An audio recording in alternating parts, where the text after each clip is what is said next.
All righty. Well, welcome everybody to the 2022 Nevada Big Game Tag Draw. My name is Zach. I am the administrator of the Nevada Department of Wildlife's licensing draw and vessel registration system. Today, we will be running the 2022 Big Game Tag Draw, and I wanted to thank everybody for joining in. Well, welcome everybody. With that, this process will take about 3 hours. So I wanted to go ahead and kick the draw off. And then from there, I'll have a few talking points that I'll be speaking to. So let's go ahead and start the 2022 draw. So what everybody's looking at here is what we call our processing schedule for the 2022 draw. You can see here all of our applications are loaded in that were taken through March through May, and I'm going to begin the process of running the draw right now. And so the draw is running. Now, what we are doing here today is allowing for the observation of the process for conducting the draw. On this call, your results will not be made public. Your results will be made public by Friday, May 20th at 6 p.m. Pacific time. As a part of Nevada law and regulation, the Big Game Tag Draw is required to be administered and ran through a third-party vendor. Since 2018, that vendor has been Kalkamai Enterprises, of which I am an employee. And again, I administer this system on behalf of the Nevada Department of Wildlife. So what we are doing right now is running the draw. Per laws and regulations around the privatization of the draw, I do need to point out that the draw is being run at Kalkamai's headquarters in Dallas, Texas. And there are no employees of the Department of Wildlife in the building while the draw is being run, solely Kalkamai staff who administer the Big Game Tag Draw. Also, as a part of the laws and regulations related to the privatization of the draw, no Kalkamai employee, either through Kalkamai or our subsidiaries, is entered in for a tag application into the Big Game Tag Draw.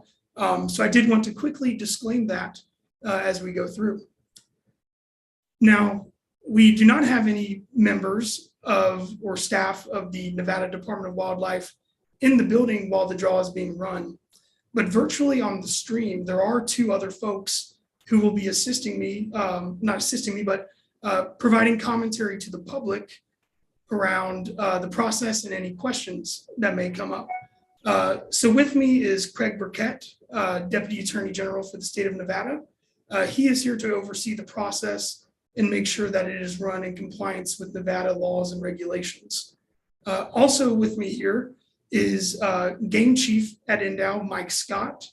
Once we go through and give a brief description on the process that will take place today, we will open up some time for a Q&A session for any interested members of the public.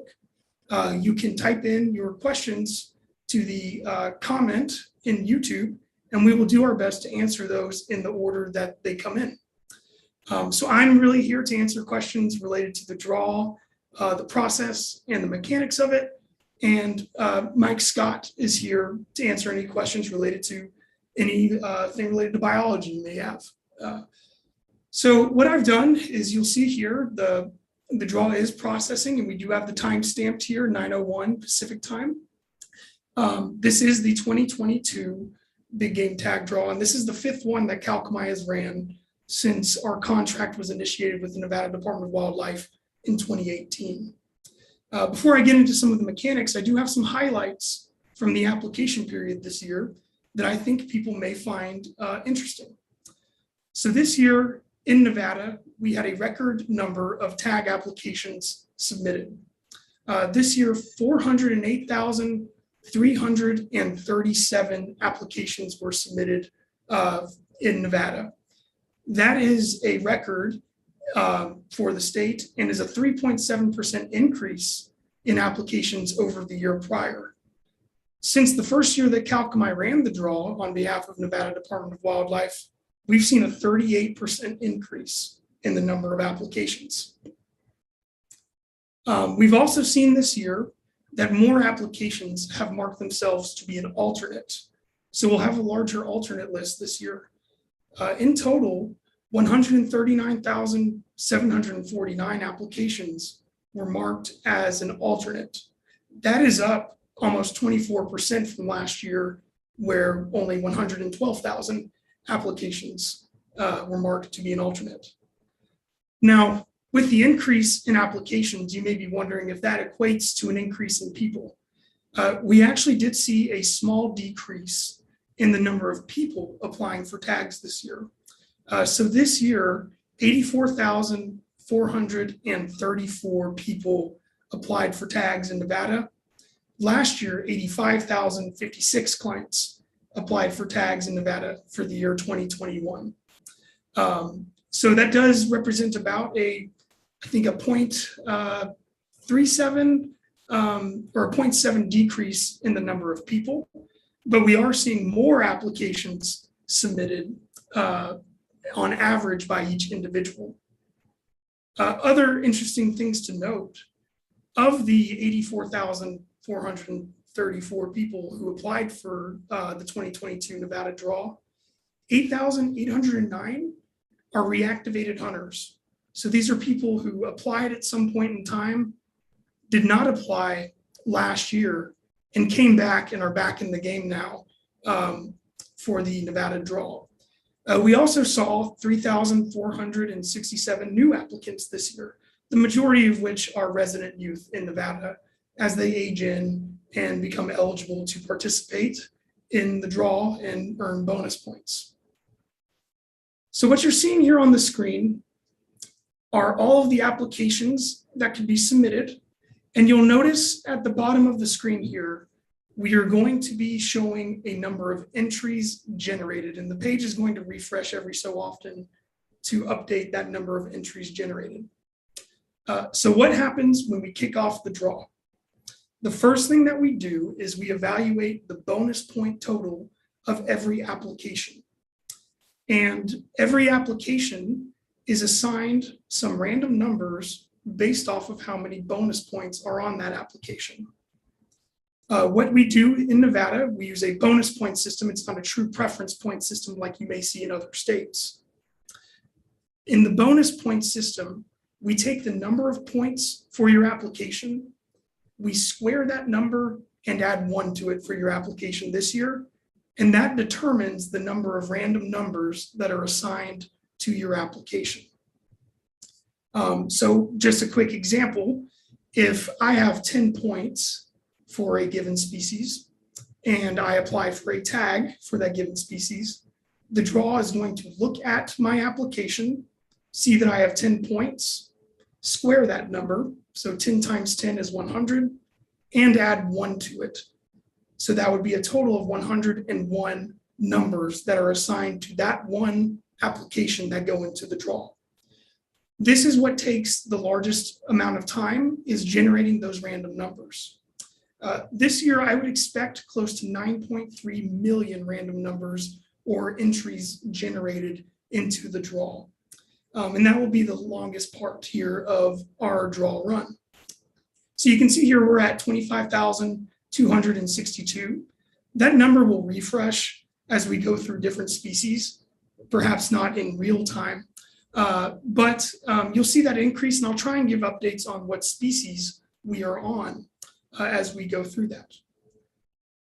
Now, after all random numbers are generated for every application, we determine the lowest random number of that number set for every application. So let's say you get 101 random numbers, using our example of an application with 10 bonus points. We'll take the lowest of those 101 random numbers, and that becomes the number that your draw goes into the application with. From there, we order applications based in random number order. And beginning last year, we added, through regulation passed by the Nevada Board of Wildlife Commissioners, a draw order. So you'll notice here we have group 0, group 1, group 3, and group 4 here on the page. So when we order applications with their draw number, again, the draw number is the lowest random number assigned based from your number array that you got with your bonus points. We then order them from lowest to highest with respect to these groups. So we go through and we evaluate these applications in order from the groups that you see on the page. Group 0 are going to be your junior mule deer tags. And also included in group 0 are your silver state and partnership and wildlife tag applications. So I think everybody's very familiar with the junior hunt and what that means. But silver state and partnership and wildlife, we find less people are aware of those. What those are optional add-ons to your application that can enter you in for a statewide tag. I believe with the silver state application, you can hunt any open unit with any manner of take that you choose in any open season. And with the partnership and wildlife tag, you can also hunt statewide in any open unit. Your manner of take is just restricted to the season that is open currently for that species. Now, after we evaluate group 0, we go through and evaluate all of the male or antlered species. So these are going to include your mountain goat, your bull elk, your ram tags, black bear, buck deer, buck antelope tags. So you can apply with for both a male and female tag in the same species without worry that your female tag will draw you over, your male tag. So that's group 1 there that you're seeing. Those are our male big game species. Now, group 2 are going to be our female species. These are going to be your cow elk applications, your doe applications for mule deer and antelope, and also any ewe applications as well. Group 3, we kind of have our little specialty group here that's evaluated after group 0, group 1, and group 2. And that includes your spike elk tag application. And new to this year, this also includes the management ram Onehorn application that had an approved hunting season by the Nevada Board of Wildlife Commissioners in January of this year. You can also apply for that Onehorn ram tag without fear of drawing that over your once in a lifetime ram tag. Now, group 4 are simply going to be your bonus point applications. So your bonus point applications, you apply for a point only. Those are also evaluated into the draw, and those are essentially just used to earn your point for this year. We're starting to get into some questions, and they're actually getting to where I had planned on going with my speech, so I'm going to go right into it. This pertains to the question from David Madruga. I'll try and get some more questions after I've finished this part, but his question is relevant to my next point, and that is party applications. So everything I just described is how most applications are going to work with respect to points and respect to entries to the draw and the order in which everything is evaluated. Party applications do behave a little bit differently. So a party is essentially one or more people joining in onto a single application. So let's take a party of 3, for example. In that party of 3, what we will do is we will take the bonus point balance for that species for every member of the party, and we will average those numbers. So we'll average those numbers together, and those are the bonus points that party application is considered for. So you got 3 people in a party, they all have 4 points. That party gets 4 points, and that application then gets 17 random numbers. 4 times 4 is 16, plus 1 is 17. So that party application goes into the draw that way.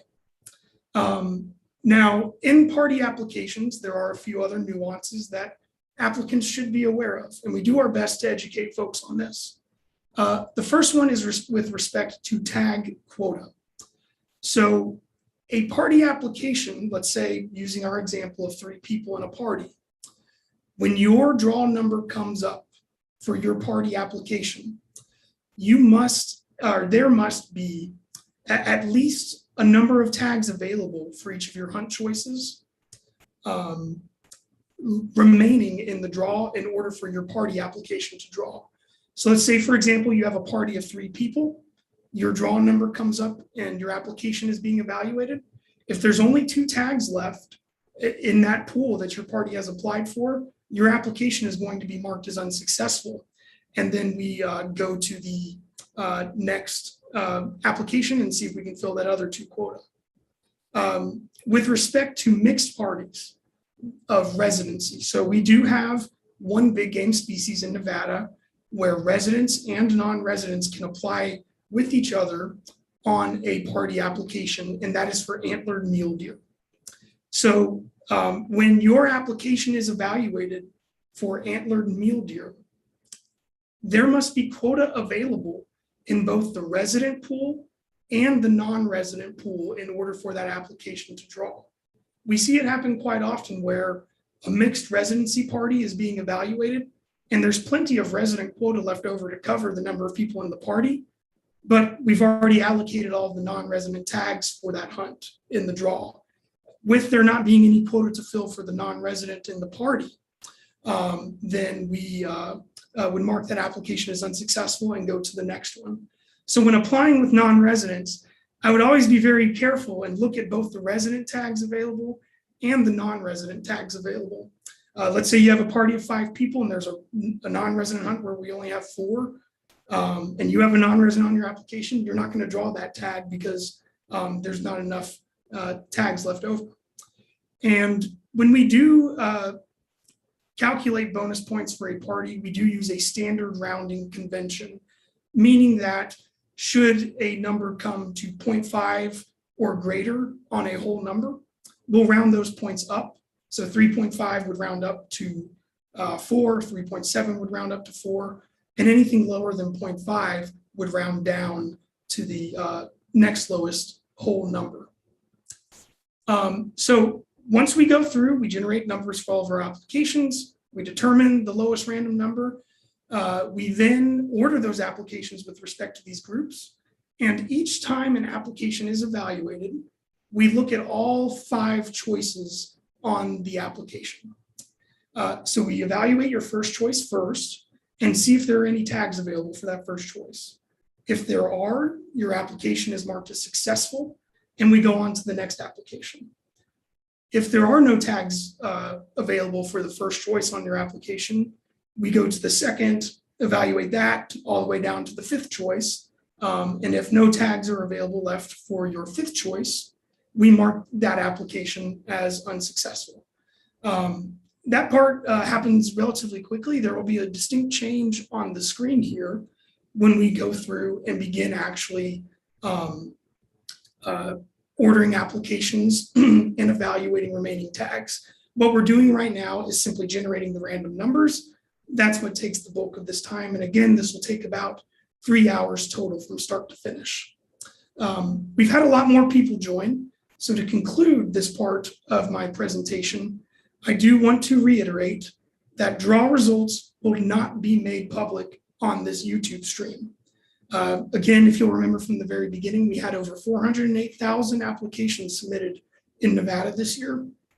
I couldn't possibly read the result and awarded choice of 408,000 applications in the time that we have allotted today.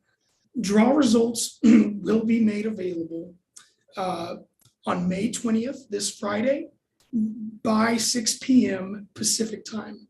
So what I would do is I would be watching your email, be watching your credit card for a hit to let you know if you drew or not. We did move up the draw results release time. We've historically done that around midnight. But this year we wanted to have some fun with it, allow people to get together and entertain each other, and possibly laugh at others' expense who may not draw. So we're going to be doing that by 6 p.m. this Friday. So good luck to everybody in the draw. And to give a quick update, we are currently on 62,211 random numbers generated for the draw. Again, I expect that number to increase to around 9.3 million when all is said and done. Right now, if I had to take a guess, I would say that we are close to being done with our Silver State, PIW, and junior applications. So that's our group 0. And soon we'll be moving on to our group 1, which are our antlered or male species. So with that, I did want to invite Craig Burkett, Deputy Attorney General, to make any other comments or preface anything else. Craig, if you have anything, feel free to let everybody know, and then we can go through and take up some Q&A.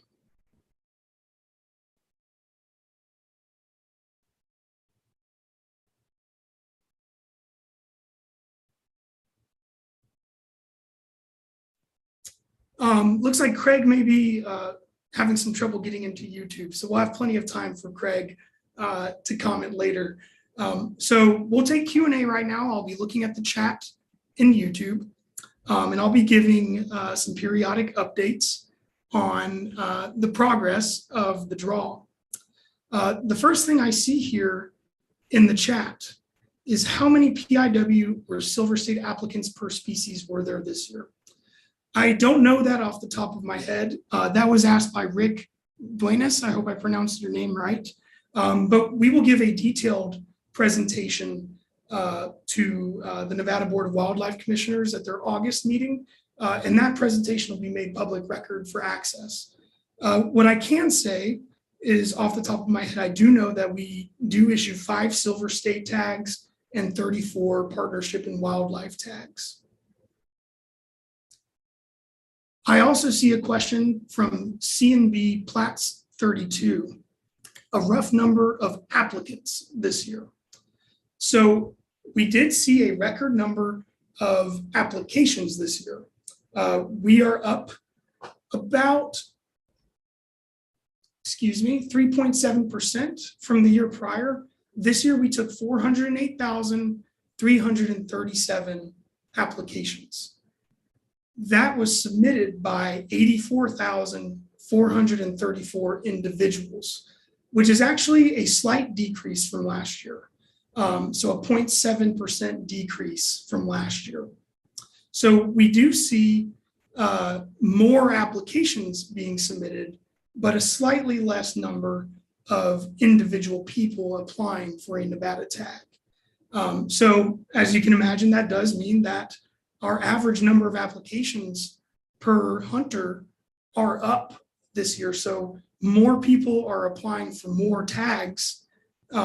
We are up to 4.84 applications per hunter from 4.6 in the year prior. I'm going to go through the chat and make sure I haven't missed anything. I do want to point out, we also have attending virtually Game Chief from Endow, Mike Scott, who can also answer any questions related to any biological questions or questions on tag quotas. Taking a look here, we're around 263,000 entries generated so far. I believe we're on mule deer. That's going to be one of our larger pools of applications. And so we may not see that number update here for just a little bit.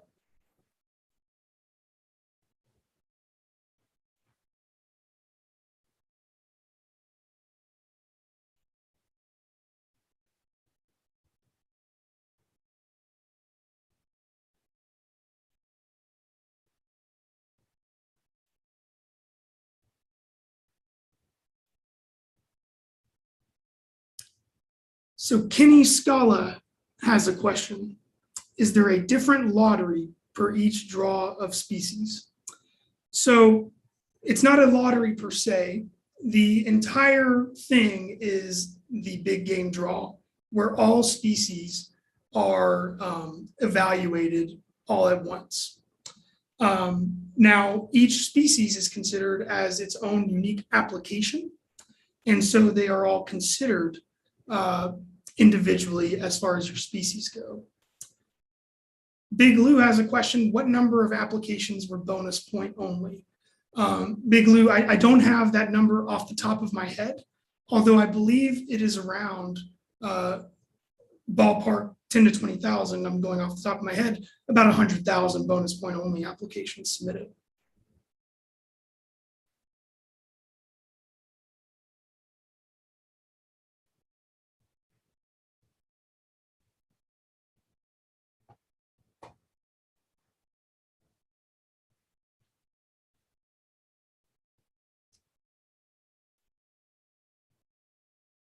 Now, while we have a lapse in questions being asked, I do want to go over some other frequently asked questions that I get from big game applicants. The first one is, are there any new changes this year to the draw process? There are a few small changes to the post-draw process that will be a little bit different than last year. So last year, we implemented an electronic tag return grace period, where for 1 week, you can return any tag that you draw electronically before we mail that tag to you. So let's say you're really lucky, you draw 2 tags, same time of year, different corners of the state. You can return that tag and receive your points back without having to wait for that tag in the mail. So you do have 1 week to do that. That was new for last year. The other thing that we get from big game applicants is what happens if my credit card is declined when I draw a tag. So there is one new piece to that this year. Last year, a regulation was implemented where you had 1 week to pay for your tag if your card was declined upon initial charge. That still holds true. You have 1 week to pay for your tag from the time that results come out and we attempt to charge on your card. However, new for this year is if you fail to pay for your big game tag, you will not get your points back. It used to be if you didn't pay for it, it would be as if you didn't draw the tag and we give you your points back. This year, you lose your points if you draw a tag and fail to pay for it. And additionally, should you draw a tag such as a bull elk tag that would constitute a waiting period, your waiting period will be applied regardless of whether or not you pay for that tag. Now, don't fret. Should you have an initial card decline, we'll make every attempt to reach out to you. You'll get several emails and possibly a phone call, and we will work with you to make sure that your tag is paid for. But what I would suggest to every big game applicant would be log in today, tomorrow, Friday morning, and make sure that your credit card on file is current, not expired, and has funds to cover any tag that you might draw. It only takes a few seconds to save yourself some heartbreak there should you be declined initially on your draw charge if you draw. Now, really quick, I see some questions piling up and we're going to get to those. I promise I'm not ignoring them. The other question that I get from applicants is, what happens to any leftover tags? So in the main draw, despite our increasing number of applications that are submitted, despite our applications that are submitted, we always do have leftover tags. So these leftover tags are tags that basically not enough people applied for them or were eligible for them in order to draw them. So those tags will go into the second draw where they can be applied for. Every year we have some more.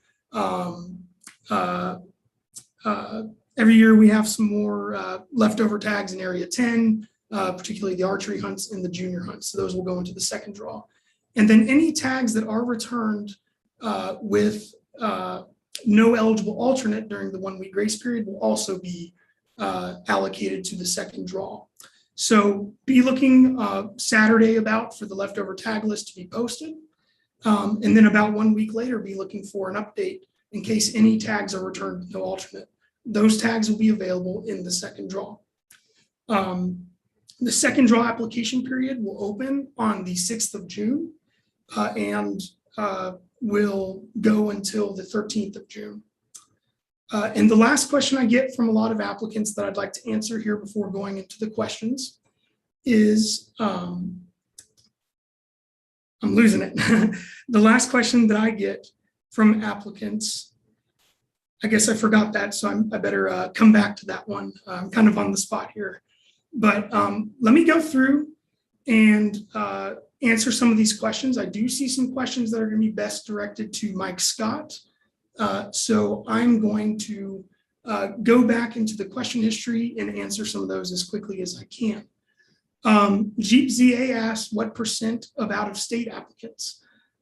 Jeep ZA, I don't have that information in front of me right now, but we will provide a detailed report to the Nevada Board of Wildlife Commissioners in the commission meeting in August, and that report will be a matter of public record where that can be viewed. Brandon McDaniel has a question. If I bought my hunting license yesterday after I already put in, and I selected on my original application, I would buy one only if I got drawn, do I still get my points? Brandon, the answer is yes. You just need to have a license that is good at the time the draw is run, that is good through every season that you applied for, and that you didn't earn a point on last year. So Brandon, in your scenario, you are all set to earn any points on applications that are unsuccessful this year. Riley Lynn asked a question, why not go to a preference point system rather than a bonus point system? So Riley Lynn, I don't have too much comment on that, being that, at Kalkamai, we simply have to follow the regulations. So the bonus point rather than preference point is a Nevada law and regulation that we have to follow. GN 1972, as a non-resident, why would I apply in the draw when I have a better chance of getting a tag on first come, first serve? The answer to that is you don't have a better chance at getting a tag on first come, first serve. The best way to get a tag has and always will be through applying for the big game draw, where you can utilize points and a fixed pool of applicants rather than competing against the entire public who may be on a web page. Kevin asks, am I in the drawing? Absolutely not. So due to the laws and regulations providing that the draw is ran and operated by a third-party vendor, I'm not eligible to participate in the Nevada Big Game Draw, nor is any employee of Kalkamai Enterprises or their subsidiaries. So that is, I'm not in the draw. Tony Cap asks, can you explain more in depth why alternate tags are only awarded for our first choice? That's a complicated question. The reason being is that one is there's no direction or regulation of how to evaluate anything past your first choice. Do we look at people who had a better draw number, but maybe had a third choice that's higher than somebody with a lesser draw number? There is no regulatory authority that provides us to do that or with the direction there. Kenny Scala asked, thanks for answering my last question. How do party tags work for a resident or non-resident combo? So in one big game species in Nevada, we do allow for residents and non-residents to apply as a party together for mule deer. So everything with respect to your points and how your application is evaluated are roughly the same for mixed residency applications for antlered mule deer. The one caveat to that is when your draw number is evaluated, you need to have quota available for both the resident pool and the non-resident pool. As long as there is quota available for residents and non-residents, your party will draw. If there is quota available for residents and not for non-residents, your party will not draw. So here is another question here. Kenny, how many applicants applied for the draw? We had this year 84,000 434 individual people submit an application for the draw.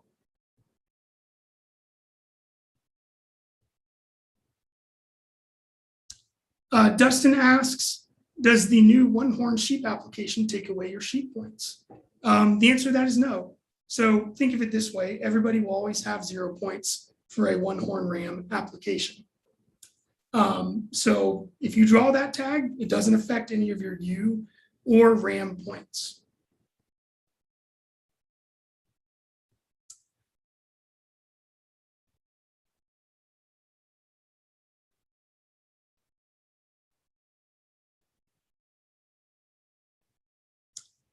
Hep Outdoors does ask, why is the application period so long? That is totally dates that are set by the Nevada Board of Wildlife Commissioners, and those are set there. So any comment on those, I would encourage you to bring up with CABS or the commission in regards to the policy for the application period dates. Josh asks, what was the increase in applications? So we saw this year a 3.7% increase in applications last year. So we are at now 408,337 applications submitted.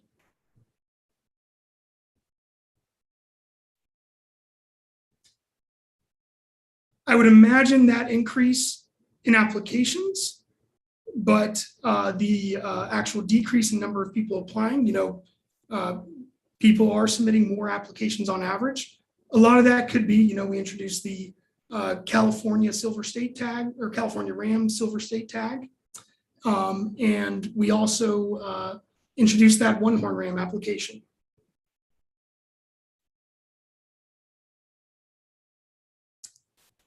Josh, I'll need to get out my calculator for that. Just one moment. So last year we took 393,913. So if I do my math, 408,337 minus 408,337. Oops, sorry, 393,000. 393,913. That comes out to about 15,000 and some change more applications. What species had the largest increase in applications? Scott, I don't know the answer to that question, but we will be providing a detailed review on our August commission meeting to the Nevada Board of Wildlife Commissioners. And Chris, out of the 84,000 applications, you're asking how many are bonus points only. So Chris, we actually took 408,000 applications. About 100,000 of those are for points only. Jacob Fisk asks, Sally has 15 points and Bob has 0 points for mule deer. They put in as a party and get drawn for a tag. Sally returns her tag and Bob goes hunting. Repeat next year. So Jacob, that loophole is actually closed. If you draw as a party and one member of your party returns that tag, they will not get their points back unless every person in that party returns their points. Further enforcing that would be if somebody doesn't pay for their tag. They also won't get their points back. So here we go. Getting a lot of questions here. Kevin asks, is the alternate draw conducted the same way as the initial draw? So no. What we do is we take every alternate application and we order them in draw number order. And should a tag be returned, we will automatically sell you that tag, provided that there are 14 business days left before the season starts. Ethan Hunt asks, will we be finishing out tomorrow? Results, the regulation is results must be posted within 48 hours of the draw. And that 48 hours is calculated based on the close of business on the day the draw is run. So I would expect that you would get your results for the draw by 6 p.m. Friday Pacific time.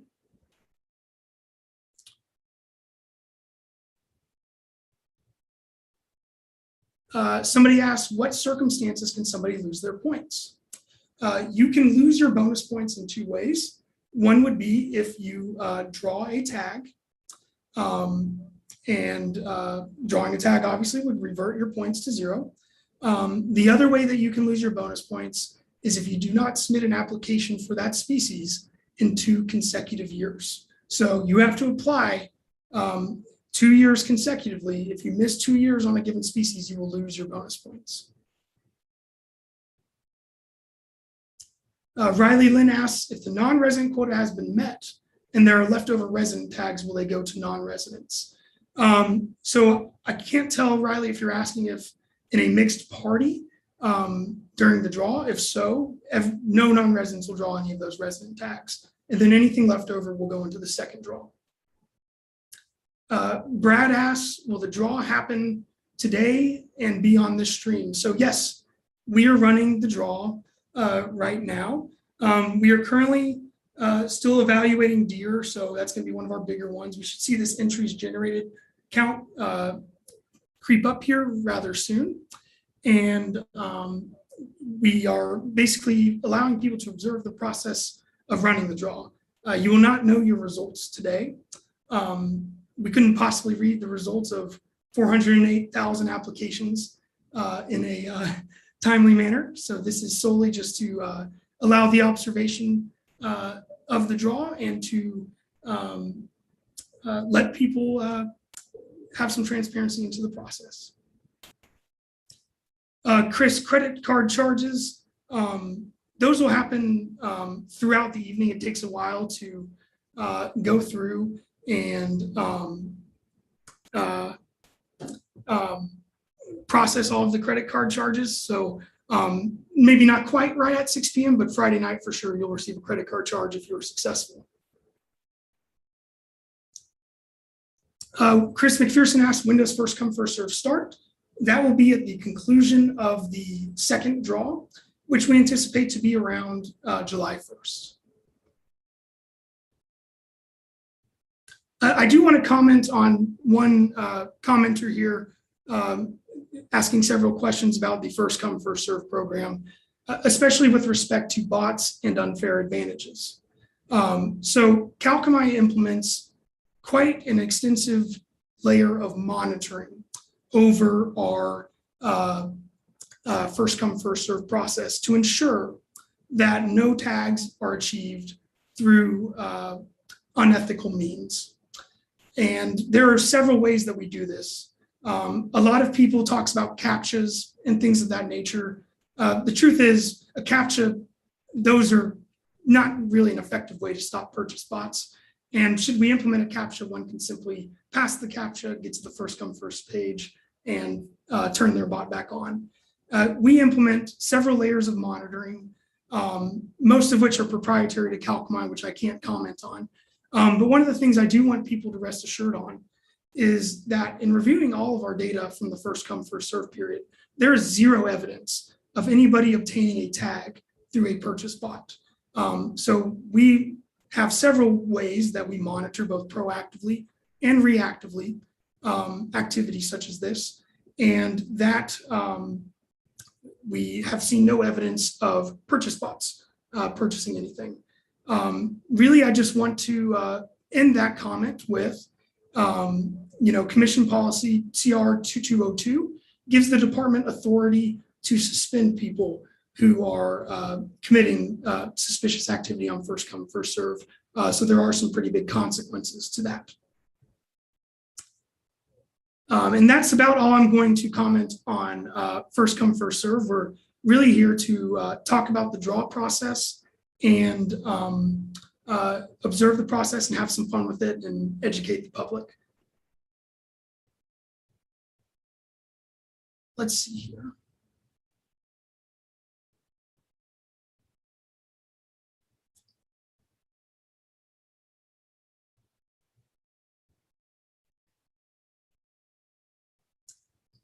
Zachary G89 asks, are Kalkamai employees putting in for the draw? That answer is absolutely not.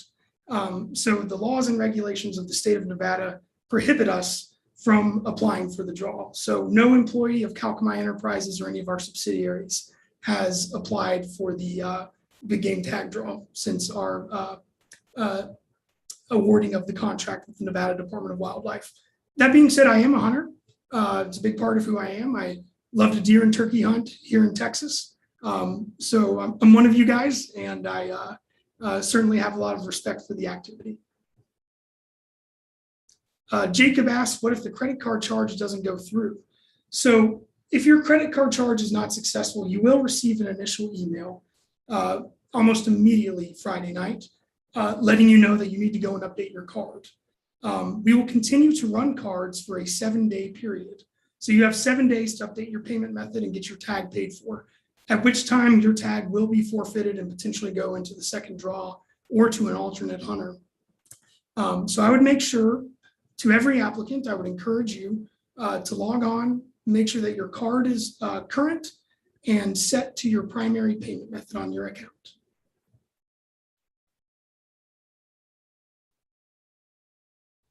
Alexander Bean asked a pretty cool question. How do we go about selecting a seed value for the official draw iteration? So our seed number is a system generated number. Some states, I've worked with where they'll actually have a public drawing of the seed number, like bingo balls with numbers in it and the little crank turn, and that'll actually be the seed number. Our seed number is system generated.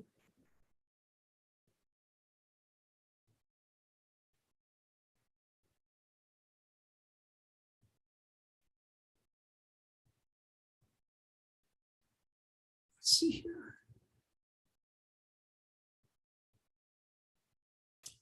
I will make one more comment on first come, first serve. The contract for Kalkamai is a matter of public record. We have a transactional based contract with Endow where our revenue on the contract is based on the number of units sold, regardless of what those units are. So we make no difference in revenue on Kalkamai for a resident or non-resident tag that is sold. I just wanted to comment on that. There have been some questions related to quotas and related to like how our species herds are doing. So I'd like to give a quick update on the draw. Still in the deer right now, but I'd like to give Mike Scott a chance to answer some of those questions, and I'll go on mute for a minute. Mike, is there anything that you saw that you'd like to address? Yeah, thanks, Zach. I saw a couple of questions about deer and elk quotas. Both deer and elk numbers and deer and elk quotas are down slightly from last year. The deer populations are varied across the state. In some places, northeast portion of the state, they're actually doing pretty well. Fawn numbers are up. Buck numbers are above our objective, and so that's why you see the numbers of tags in those areas are actually fairly high. But other parts of the state, some of those numbers are down. With regard to elk, we are at our population objective in about 90% of the areas around the state, and so that's why you see very moderate numbers, even lower numbers of elk tags in various areas of the state. So, but there's still a lot of opportunities for people to hunt. There's still high quality animals out there. Our antler beam length for elk is actually above what it has been in past years. So really good quality opportunities for hunters all across Nevada. One other thing I did see was a question about moose, and we are monitoring moose populations. We have a number of collared moose. We're seeing increased numbers of moose, but right now we don't have any plans on implementing a hunt. But I guess I would hope that at some point we could, but right now we're just monitoring them and seeing what that population does. So Anyway, I'm happy to answer any other questions about any of the quotas or biology if anything comes up.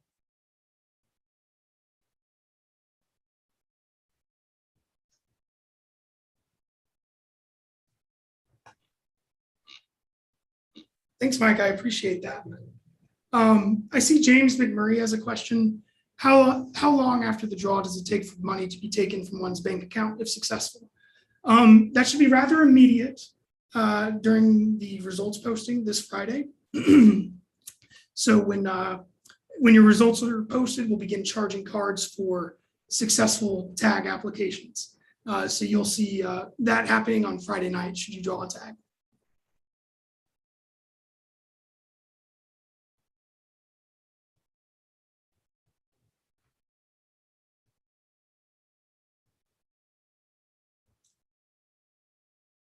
So we are about 51 minutes into the draw. We are still going through the group one right now on antlered mule deer, which has quite a few applications. That's taking the longest. Mike, I think there's a question for you on the what I call the DELK tags, the buck cow elk combo tags. Would you be able to answer? I've seen a few questions there. Yeah, I'll try to answer that. We did in years past, we had what were kind of termed the DELK tags, which were a deer and elk combination tag. And those were at times when elk populations were above population objective. And what we were trying to do is put in those combination hunts so that if somebody had a deer tag and they had an opportunity to harvest a cow elk, they could do that and help us get to objective and lower those populations, lower the elk populations. With 90% of our populations being at or below population objective, we've chosen to remove those combination hunts. So currently we don't have any of those hunts recommended, but if we ever end up in a situation where we need to reduce elk populations again, that's just a tool in our toolbox that we could actually implement at some point. But right now we don't need them, so we've chosen to stop issuing those tags.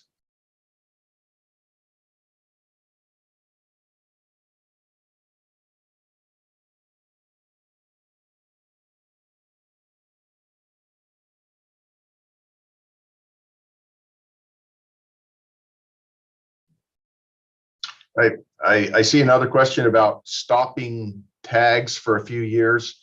The limitations on populations is generally more affected by drought conditions or habitat conditions than it is hunting. So with regard to stopping hunting for a number of years, hunting is not a major source of mortality with regard to population growth or expansion. So no, we don't have any plans to stop hunting for any period of time in order to let the herds grow.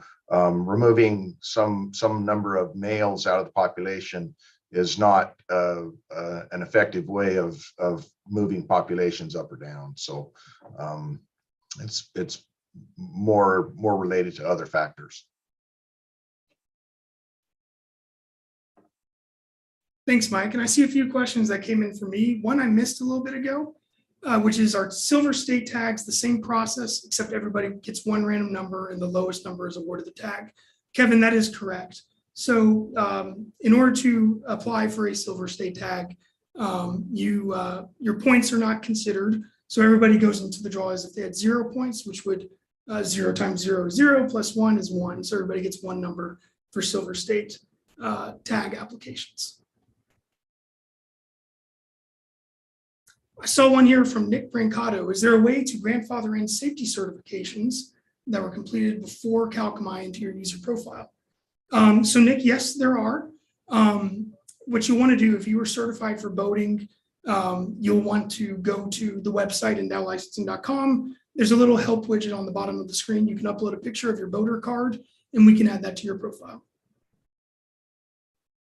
And Mike, I think there's several more questions for you.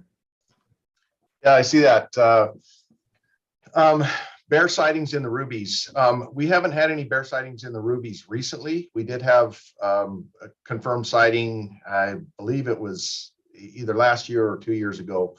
But in general, we're seeing bears expand in both number and population, or number and geography across Nevada. So we are seeing more bears in more places. But in terms of the Rubies, we haven't seen any there or received any reports in the last, I don't know, 6 or 8 months that I'm aware of. I see another one about why not a 3 or better for large populated deer. We've never tried to do any kind of point restrictions in Nevada. You know, the DNA of deer and the nutrients, nutrition plays a larger role. So we do collect the information on 4-point or better in the harvest, but we haven't tried any point restrictions in Nevada, and other places they've tried it with varying results. So we don't have any plans on implementing those. I also see a question about wild horse populations. Wild horses are not under our jurisdiction. They're under the federal government, Bureau of Land Management. We do try to work with them and talk with them when we see numbers that are over AML. But there's a lot of challenges with regard to wild horse populations across the state.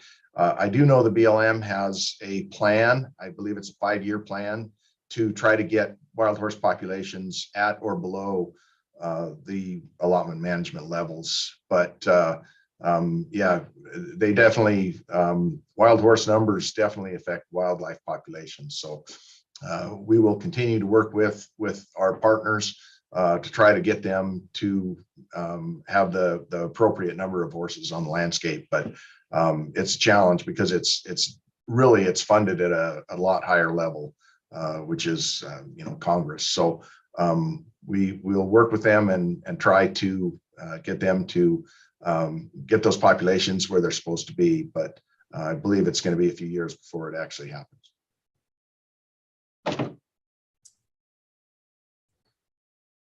Mike, there's a question about youth hunters and guaranteed tags.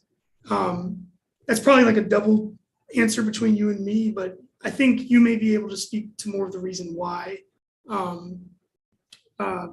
Would you mind taking that question, Mike?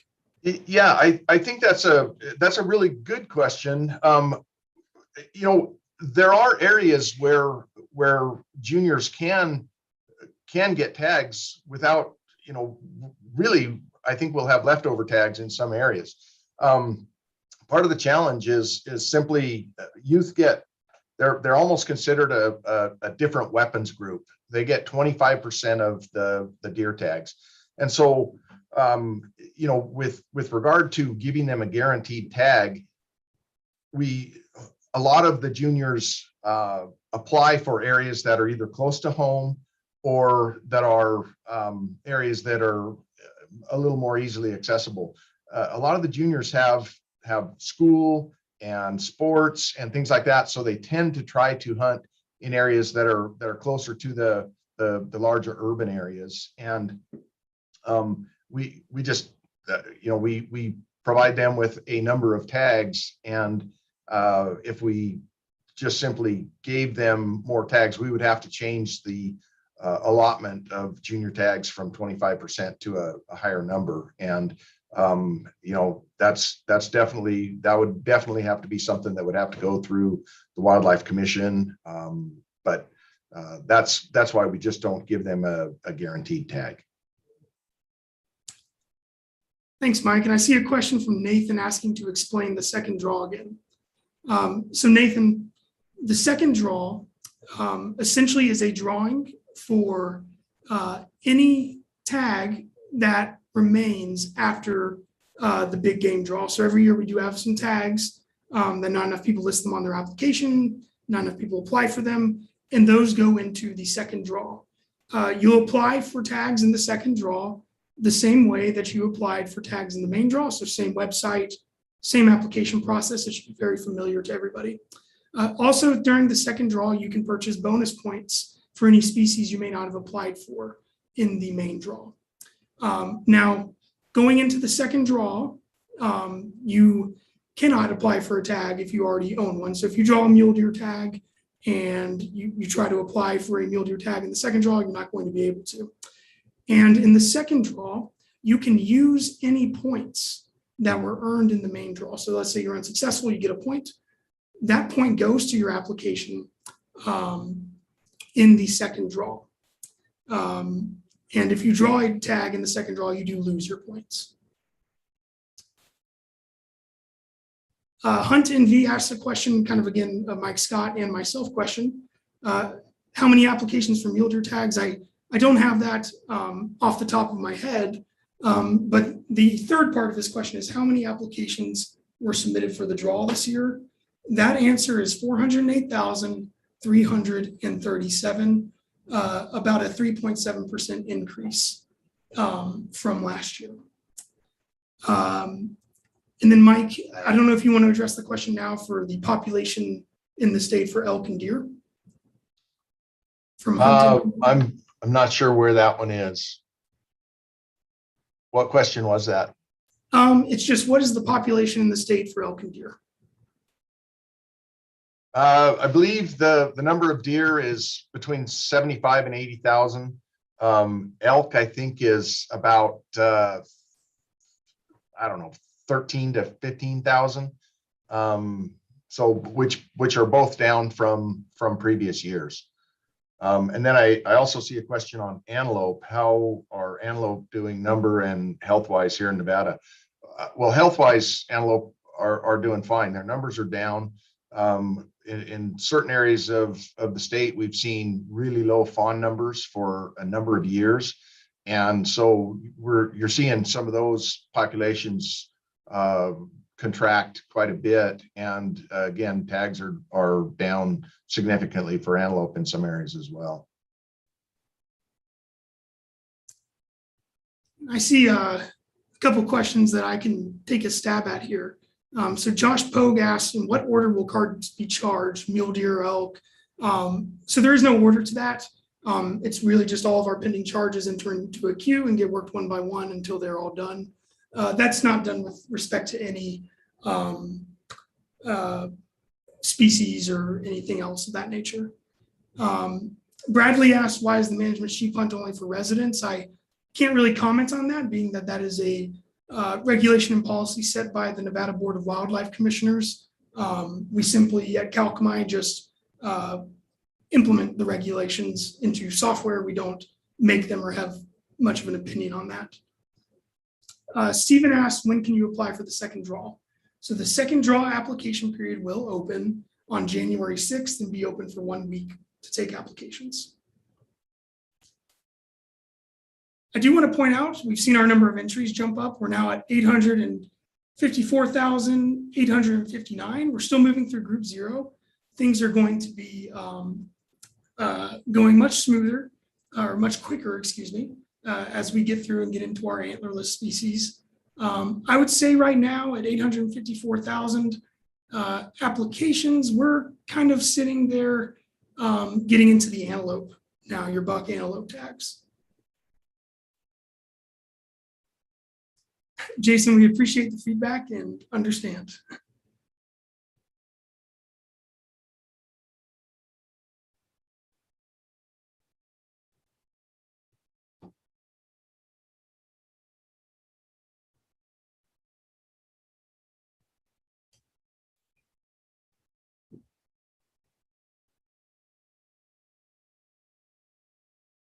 Mike, do you want to take that question about hunts around Ely? Yeah, actually, a lot of those areas around Ely were significantly reduced this year, just based on lower buck ratios. So if you look at the reductions in quotas in those areas, it's they took a significant drop in quotas all around Ely, area 13, area 22, area 23. Further south in area 24 and I believe area 11, they all had some pretty significant reductions in buck tags.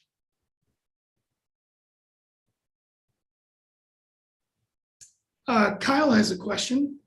Can I explain how applying as a party works? So the best way to explain how a party hunt application works is consider this. Every application is a party. Many are just a party of one. So a party application is one or more people joining on a single application. So Kyle, in the example you gave earlier, 2 people are in a party. One has 2 points, one has 5 points. What we do is we average those numbers. And so that comes out to 3.5 average. We then round that 3.5 up to 4, and that is the number of points your party application goes into the draw with. Now, when your party application, its draw number is evaluated, there have to be tags remaining for your hunt choices that are equal or more than the number of people in your party. So let's say you have a party of 5 people, your application gets evaluated, and you applied for a hunt that there's only 2 tags left. You're not going to draw that tag because we have to fill up all of the party members in order to make it successful. So we would mark that party application as unsuccessful and go to the next individual or smaller party application.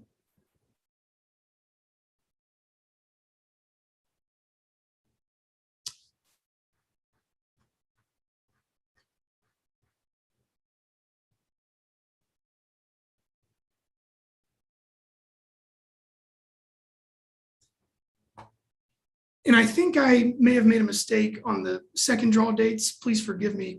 But I think I said January 6th for the second draw dates. It is June 6th. So I apologize if I misspoke.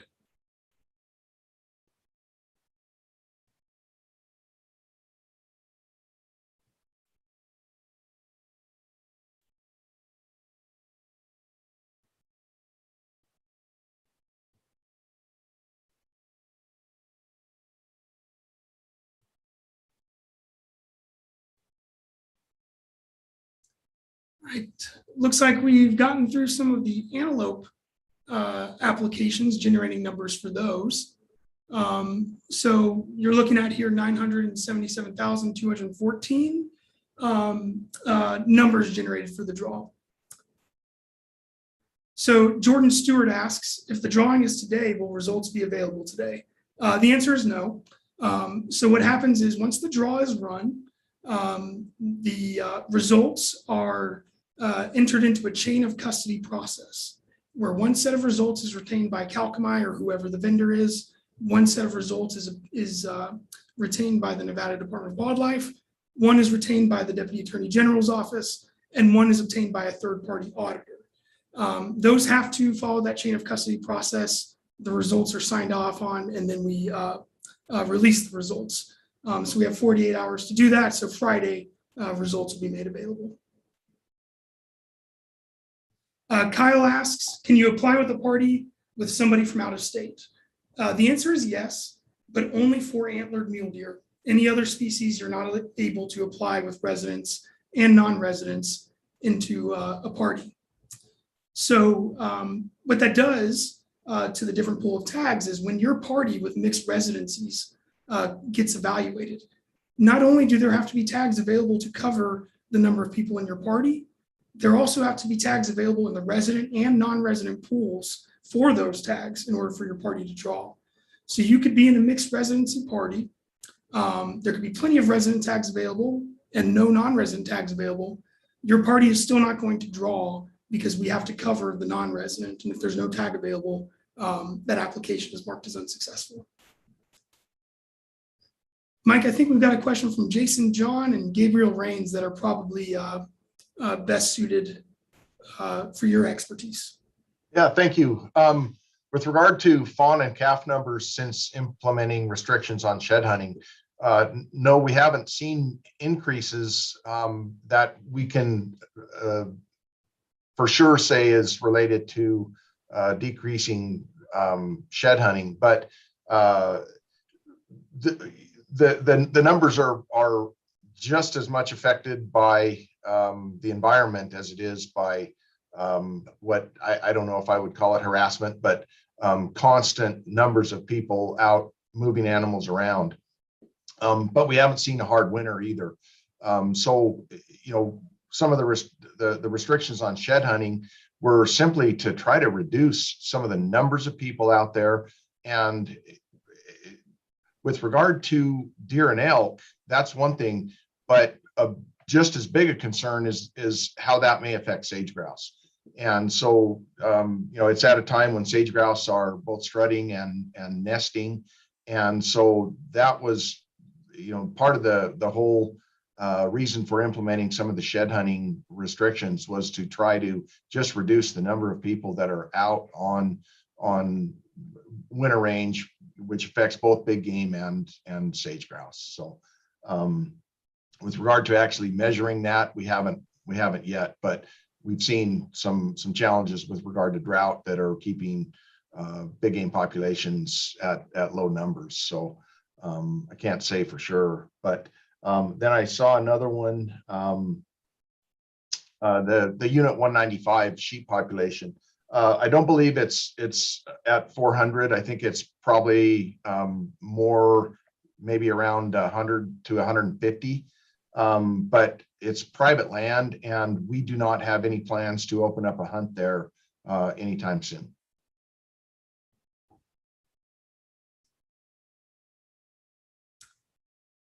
I see a couple of other questions coming in here. How do you complete your bow hunting safety certification after completing the online course? Jason, I don't have the answer to that here on this call, but what I would encourage you to do is go to endowlicensing.com.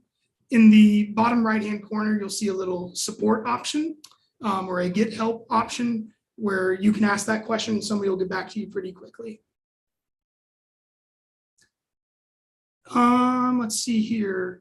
I do see Jonathan Crowder has a question about waiting periods. So I can't answer any questions about waiting periods with my area of expertise. That would be an NAC change that would need to go through the Nevada Board of Wildlife Commissioners. And then Kenny Scala asks, the regs indicate that all apps, regardless of species or gender, are assigned a number. If your initial number is the lowest number, what would you be likely to draw? So Kenny, that's changed in the past 2 years. So it used to be that we would assign your numbers to your applications and we would order them from lowest to highest without any respect to species or species sex. So it's possible the lowest random number could have been a doe mule deer tag, a relatively easy tag to draw, or a mountain goat tag, a relatively hard tag to draw. What we do now is not only do we order the applications, we order them in these groups here, where we first go through our Silver State and Partnership and Wildlife applications, then our antlered species applications, our antlerless species applications, our third group, which includes spike elk and the one-horn ram hunt, and then all of our bonus points. So if you had all very low random numbers on your applications, if you were very lucky, you'd be most likely to draw a Silver State or PIW tag first.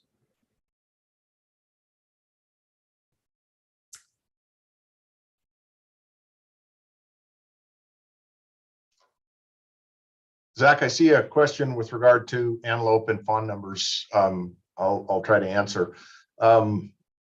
With regard to when we see a low number of fawns for antelope, if we feel that is a result of predators, then we can implement some predator control.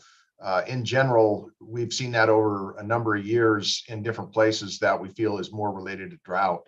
And there are some things that we do with regard to drought. We install water developments, but water developments provide water, but they don't improve habitat. And a lot of times those low fawn numbers are related to poor nutrition with does, and the fawns just may not survive. So, but there are habitat projects that we're doing. Our habitat division does a lot of work with BLM to improve habitat after wildland fires and things like that, trying to improve rangelands. And so really, if we saw some improved precipitation conditions, we would likely see increased numbers of fawn survival. So That's about how I would answer that question. Thanks, Mike. And I'm going to kill two birds with one stone here. I see a question from Eric Ravello and a question from Adrian Gayton that's kind of along the same line. So the question is, my wife applied online for 2 years, opting not to get a license unless she drew a tag. Why doesn't it say anything throughout the online process about not accruing points if not drawn? And it actually does. So when you go to apply for a tag, you have two options to purchase your hunting or combo license now with your application, or only if successful in the draw. If you choose the option only if successful in the draw, some text appears on the page and says you will not get a point if you do not draw because you've opted to purchase a license only if successful. This kind of goes to Adrian's question now, and I think it also says it on the receipt that you've opted to purchase a license only if successful. Now, getting to Adrian's question, if I bought a combo license after submitting my application, but I originally opted for a license only if successful, will that cancel out? The answer is yes. So regardless of what you choose on your application, maybe you apply and then maybe you say, give me my license only if successful, and then you go to Big Five a week later and buy your license. You just have to have a license on file that is good at the time the draw is ran and one that you did not earn points on last year. In doing that, regardless of your application selections, whatever's on file, if you have one, will earn you your points. Lacey asks, if you draw a cow tag, does that negate drawing a bull tag in the same year, even as an alternate? That question is yes and no. So you can only have one elk tag per year through the draw process, but we evaluate the bull elk tags before the cow elk tag. So you'll never draw a cow tag before your bull elk tag. So really it's the bull tag that negates drawing the cow tag. But yes, let's say you draw your bull elk tag and then your cow elk application is evaluated and you have a good enough draw number to draw that cow tag, your application is still going to be marked as unsuccessful because you drew that bull tag. Kyle has a question about salvage tags. I don't know the answer to that question. I apologize, Kyle. Nathan has a question on party hunts and its effect on your points. So again, think of it this way. Every application is a party, but some or many applications are just a party of one. So it's a single application with multiple people on it. What we do for party applications is we take the number of bonus points for every member of that party and we average them together. We average those together, and those are the points for the party. We use a standard rounding convention where anything 0.5 rounds up to the nearest highest whole number, and anything 0.4 below rounds down to the nearest whole number. And that is how we calculate points for parties. James Cox asked, can you apply for a party application with 2 juniors and 2 adults? Yes and no. So if you put a junior in for the junior draw and you're an adult, you cannot party hunt with them because every member in the party has to be eligible for that tag. An adult is not eligible for a junior tag. So if you want to party hunt with a hunter who is under the age of 18, you would have to put them into the adult draw with yourself. In which case it is possible to party hunt with juniors, just not if the juniors apply on a junior application. Juniors can apply in either the junior or the adult draw, partly for that reason. Jake F asked if we were hitting credit cards today. The answer is no. Today is simply just a way for the public to observe the draw process and ask any questions and have a little fun with it. Which brings me back to the draw. You'll see here we have 1,090,454 entries generated. Again, those entries are not applications. Those entries are a count of random numbers generated based on the bonus points of every application. So what we do is we take your bonus points, we square that number and add 1 to it, and those are the numbers that you get in the draw. Looking at that number, I'd say we're just about done with antelope. We're going to get into sheep. Sheep's going to take the longest part, and then things will start going a lot quicker. We're about 1 hour and 20 minutes into the process. I expect it's going to take just a little bit under 3 hours.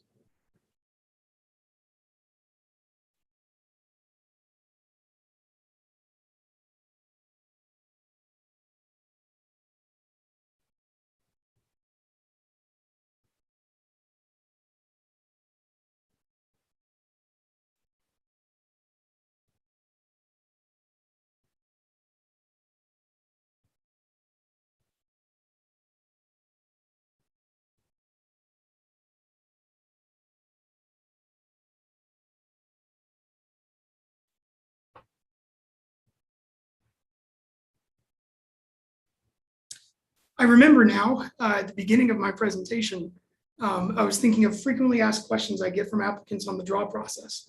And one of the ones that we get quite a bit is, when will I receive my tag if I am successful in the draw? So we should expect that tags will be mailed out and in the hands of people around the July 1st timeframe.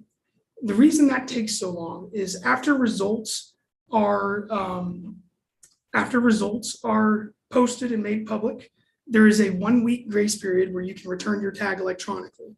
We cannot print or mail any tags during that time frame because people are printing them electronically, or people are returning them electronically.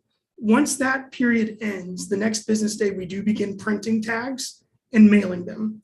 There's about 22,000 that we have to go through, so that takes about another week. And then with delays in mail times, you are looking towards the end of June, 1st of July, in terms of receiving your tags in the mail. Mike, do you want to answer that question about quotas for deer tags? If you haven't already covered that. Yeah. So number one, we saw some reductions in tags anyway, which affects non-residents just as much as it does residents. But also with regard to our management objectives, we have rounding conventions in our management objectives, and instead of rounding those up like we did in previous years, we left them where they were. So that's why you see some of the reductions in that is we just changed our management objectives so that we don't round those numbers up like we were in previous years.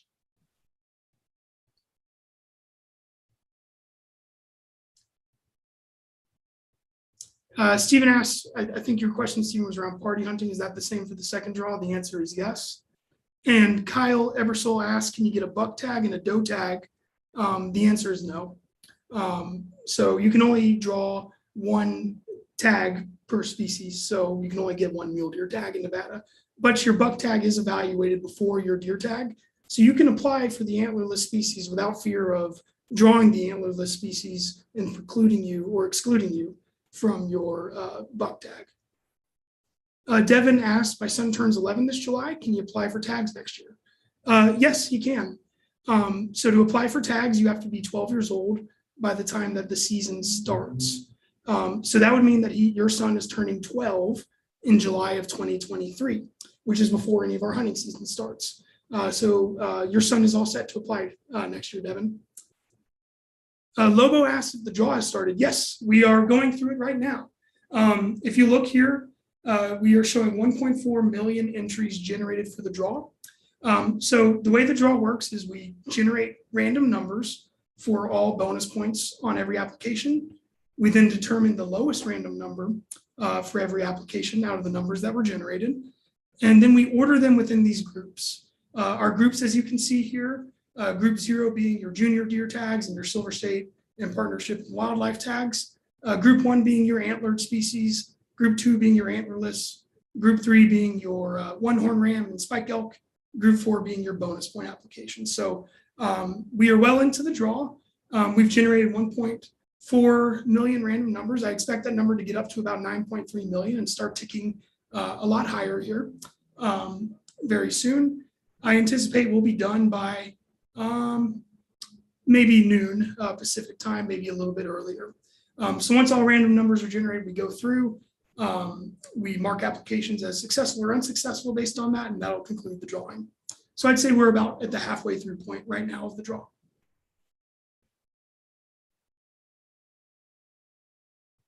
Lobo, no, credit cards will not be charged today.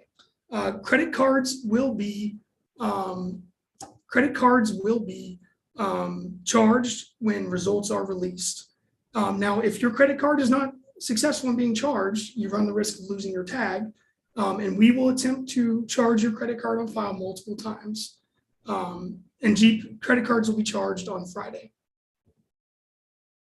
Hunting Fool asks a good question. Will we be able to see the tag detail information in our shopping carts when added to your cart from the first come, first serve list this year? The answer is no. That is a strategy that we use to fend off any automated means to obtain a tag. Our thinking is you should know what tag that you are buying when you add one to your cart.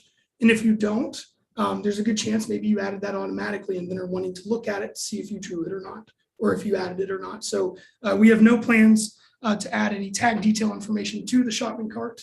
That is by design as part of our strategy.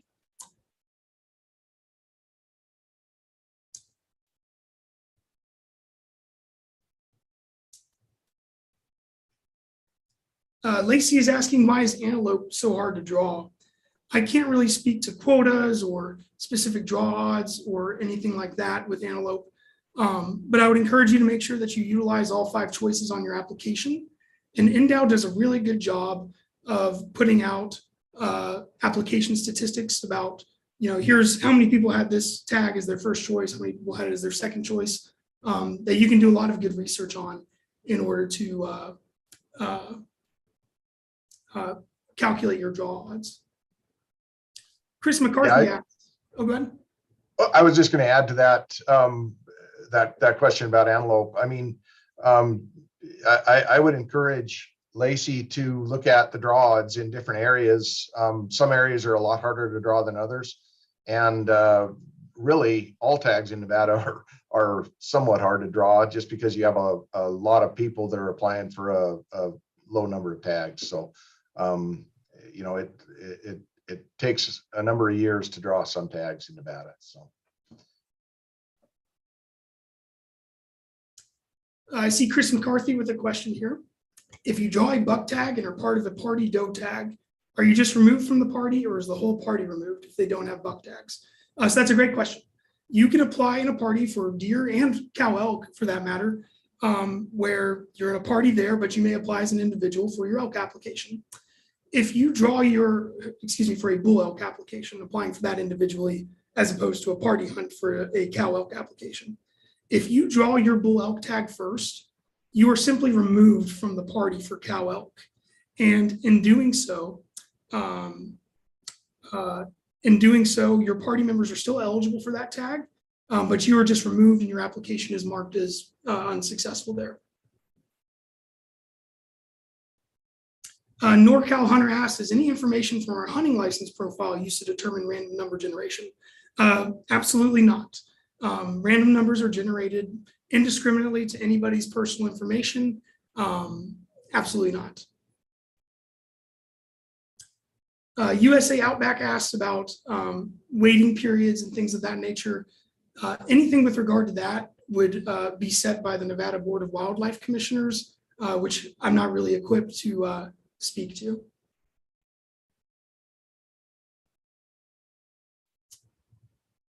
Hunt and Full has a question, and the answer is yes to that.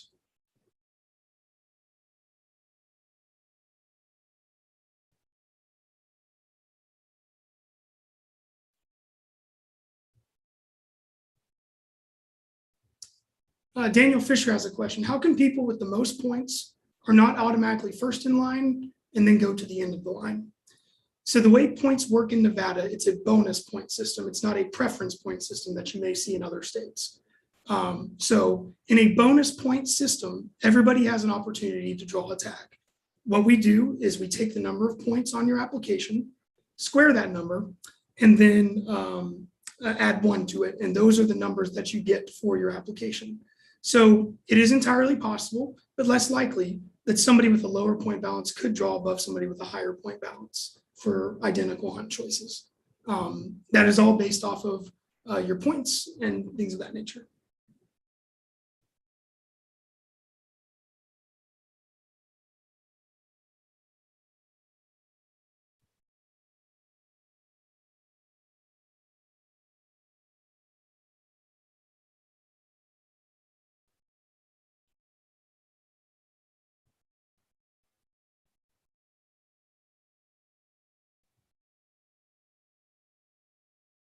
Let's take a look at the draw here.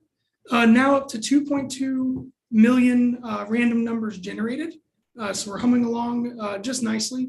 2.2 million means we're getting into our sheep applications, which is going to be the longest time before refreshing again, because people have quite a few points for sheep, which is a lot of random numbers to generate.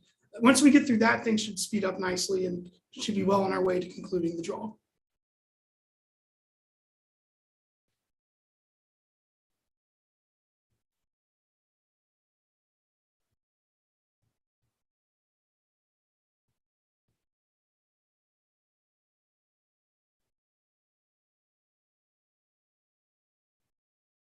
For anybody new just joining us, I want to make sure that everybody's aware on when results will be posted. So results are not going to be read as a part of this presentation. We couldn't possibly read the results of 408,000 applications in the time that we have allotted. But if you are successful in drawing a tag, or if you're unsuccessful, you'll be notified of your results. Check your email Friday, May 20th, no later than 6 p.m. And then charges will be happening throughout the night as well. I see Jason John has a question from Mike Scott, but I'm going to talk to Jeep and Hunt and Full really quick and answer their question. So is there a bonus point limit for any species in Nevada? Jeep, that answer is no. There are a few people that have 30 points for a few species, and that would mean that they've been accruing points since the bonus point program was instated. So that is the maximum number of points that people have, but there is no maximum that can be accrued where we cap it. Hunt and Full, that's been that way for a while, not offering an alternate option for Silver State and PIW applications. We haven't had that for a few years now. Paul, can you see if you drew a tag before you receive an email? Paul, you potentially could if you see that maybe your application on your account has been marked as successful, or you get a credit card charge before your email comes through. All of those things happen in the background and are queued up and take some time to go out. I don't want to lose Jason John's question, so Mike, would you mind taking that one, and then I'll catch up on anything else related to the draw? Yeah, absolutely. Area 28 is administered by the U.S. Fish and Wildlife Service. They allow us to hold a sheep hunt there, but they don't allow hunting of those other species. So we don't have the ability to open deer and lion hunting in those areas. So we have no plans to do that. Rob asked a question. If I am in a party for a doe tag and I do apply for a buck tag, what happens if I draw the buck tag before the doe tag? What happens to my party members? All that does is it removes you from the party for the doe tag, and your party members are still eligible for it. It just is a party with one less person in it at that point in time. Same would apply to cow elk and bull elk party hunts as well. Or we don't offer party hunts for bull elk, but the combination of applying individually for a bull elk tag and a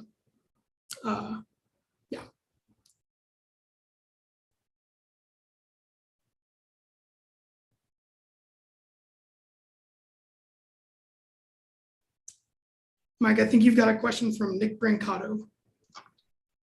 Yeah, the question is about, is the lion tag quota ever met from year to year? No, we haven't seen the lion tag quota met anytime recently. We used to have quotas by every management area or management unit years ago, and there were times that those units closed, but in recent years we haven't seen any of the tag quotas met.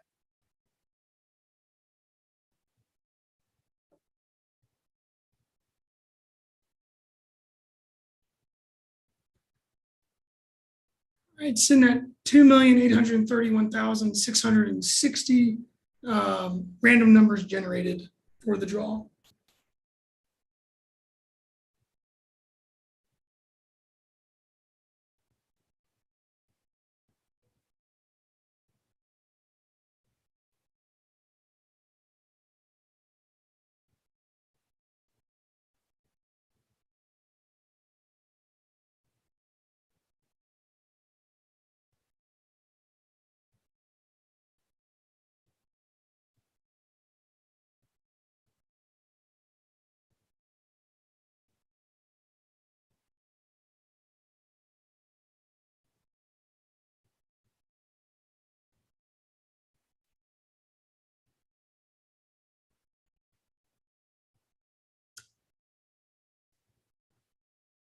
Looks like we've got an update now. We're now up to 3,060,786 random numbers generated for the draw. So about a third of the way there, but we're going to be seeing things go a lot quicker. As we go through the antlered species in group 1, you have a lot more higher bonus point balance, which exponentially grows the number of random numbers being generated.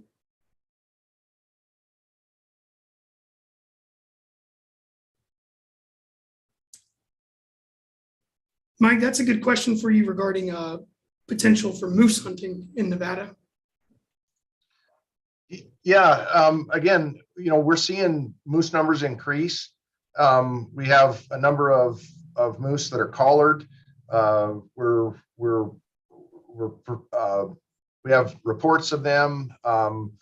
We're monitoring moose, but at the moment, there's a lot of things that would have to fall in place before we actually ended up implementing a moose hunt. So currently, we don't have any plans to do that, but at some point years from now, that it's very possible.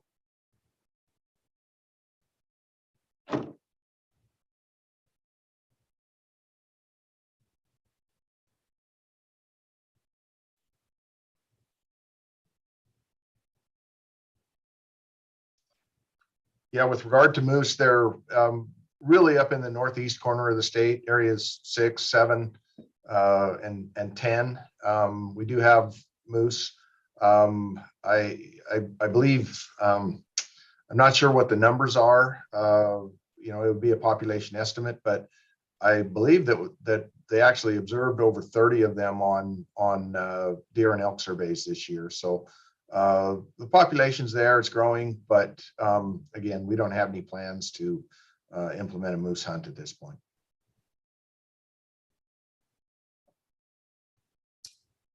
P. Watson asked, do new hunters have any increased odds or chances in the draw? So P. Watson, that's going to depend on a few things. If new hunters are resident juniors, then there is some different opportunity for them in that junior tags are allocated to their own application pool and quota pool separate from regular antlered mule deer tags in Nevada. And juniors get all 3 available seasons. They can hunt in the rifle season or any illegal weapon season, the archery season, and the muzzleloader season. That does present a little bit better draw odds for juniors in that regard. But other new hunters coming in with 0 points, your odds are going to be a little bit lower, being that you have 0 points, but it's not out of the realm of possibility to draw a tag with 0 points. Along the lines of junior hunters, I do have some interesting data that people may find interesting, and that is last year, a little bit over 70%, 76% of junior hunters were successful in drawing a tag. Only 3%, 33% were unsuccessful in drawing a tag. We do see that the rate of juniors becoming more successful drawing a tag starts to peak around when they turn the age of 15, being that they've accrued some points. At the age of 16, it goes down a little bit because people draw. And then around 17, we also see that creeping up a little bit. But on average, about 76% of junior applicants draw a tag. And in the junior hunts, I think Mike alluded to this earlier, we've always had leftover tags in area 10. And last year, we also had leftover tags in area 32. Last year, if a junior had listed one of those choices on their application, they would have drawn 100%. Not every junior, but anybody who listed that on their application. So that is the more of the increased opportunity for new hunters manifesting itself into the junior deer application.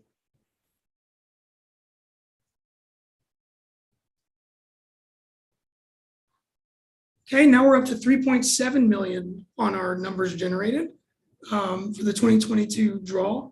3.7 million means we've just about done with our sheep. Things should speed up here again as we get through, our goat and our ram applications, and then into our female applications. Don, I don't know how many non-residents applied for tags this year. I could get that information, but I don't have it offhand, and I'd hate to give you an approximate number. We will provide a detailed list of the draw results to the Nevada Board of Wildlife Commissioners in the August commission meeting, and that presentation will become public record for anybody to view.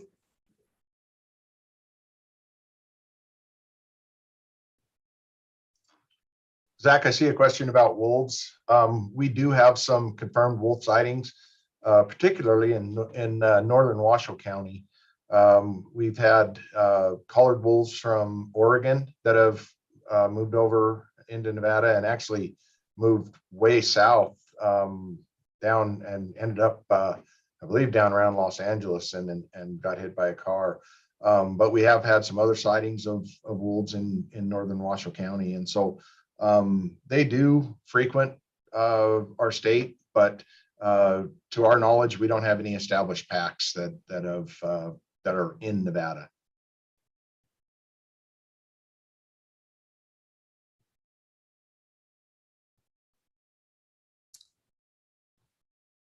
Look here, just got to refresh. Still working through some of our RAM applications as we go through and build more random numbers there. Al O'Malley asked the question, are first come, first serve tags available to residents and non-residents? And that answer is yes. And Mike, I think there's a question from Cooper Austin about the one-horn ram hunt. Yeah, so we did implement a management ram hunt for one-horn rams this year. We do have rams that are not they're not highly desired by hunters because they're broken off significantly on either one or both sides, and so they really aren't going to contribute to any breeding. Really, what we view them as we have really high ram ratios, and we just saw an opportunity to be able to reduce the numbers of rams out there, not have them out drinking water, and allow somebody to go and try to harvest some of those rams that are out there but are not any kind of a desired ram for the general hunters.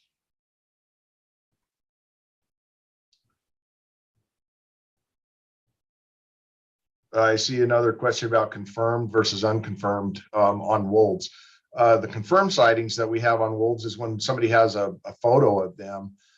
We do have some photo or some video, and that we actually confirmed, partly because we went and collected some of the scat from them and did a DNA analysis on it and confirmed it was a wolf. And this was in northern Washoe County, and it was from somewhere in California.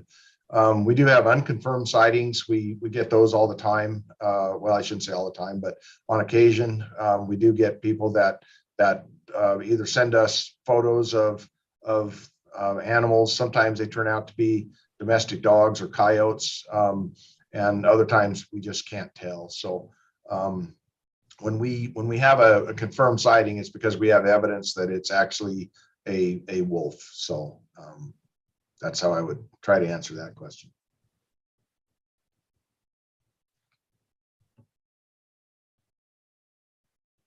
All right, about an hour and 44 minutes into the draw.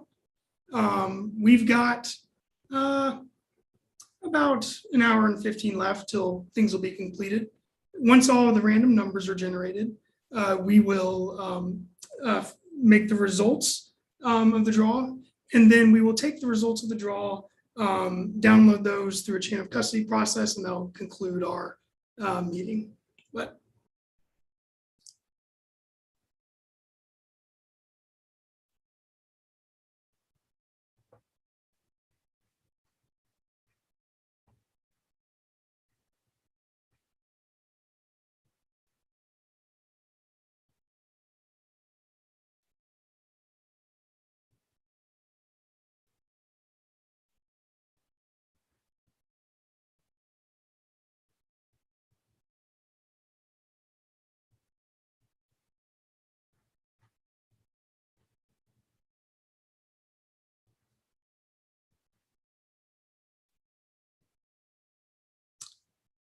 again, it looks like our viewership has come up to 420 people watching. For anybody new who has just joined, I want to make sure that it's clear that we are currently running the Nevada Big Game Tag Draw for this year. Results will not be posted today or read off today on this presentation. Results will be made available by Friday at 6 p.m., at which point throughout that night, you can expect to receive an email, have your application status on your account updated, and also receive an automated credit card charge should you draw a tag. And again, I just want people to know and reiterate, I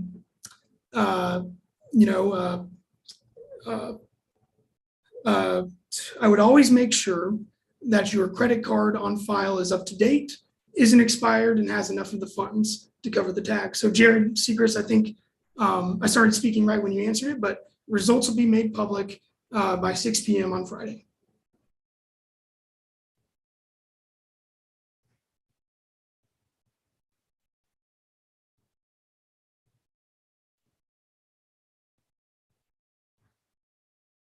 Getting close to 4.2 million random numbers now.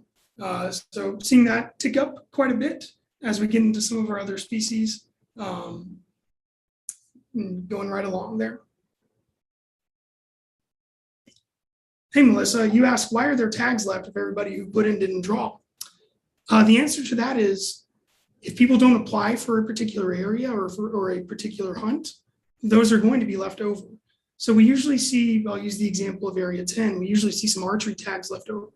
There are not enough people who list that on their application in order to fill the tag quota for those hunts. So that's why those are left over. We can't assume that everybody who drew and didn't list that tag on their application would want that tag. So those are left over and go into the second draw.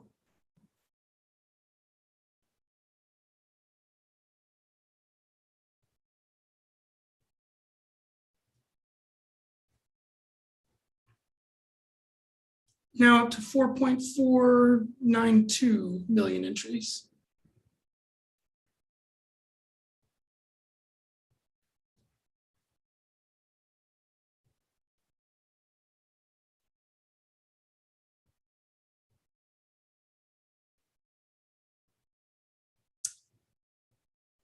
Mike, I think there's a question for you, but I think I can answer it.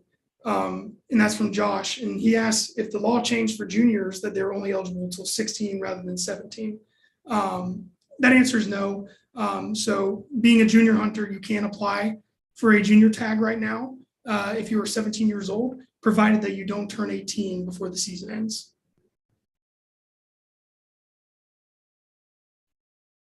Gear grinder, if you're removed from a party because of drawing a lower group number tag, are the points recalculated? They're not. So your party odds are calculated, and then we go through and award everything. You may just leave that party for like cow elk, for example.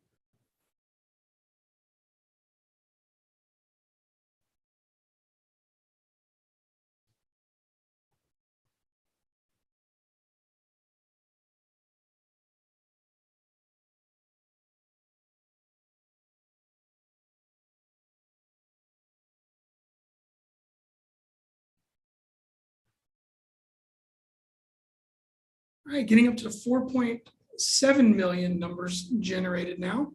4.7 million is going to be, we've gotten past mountain goat now, so all those numbers have been generated. Getting into our California ram applications, we've gotten through the Nelson ram, then we'll be going into bull elk.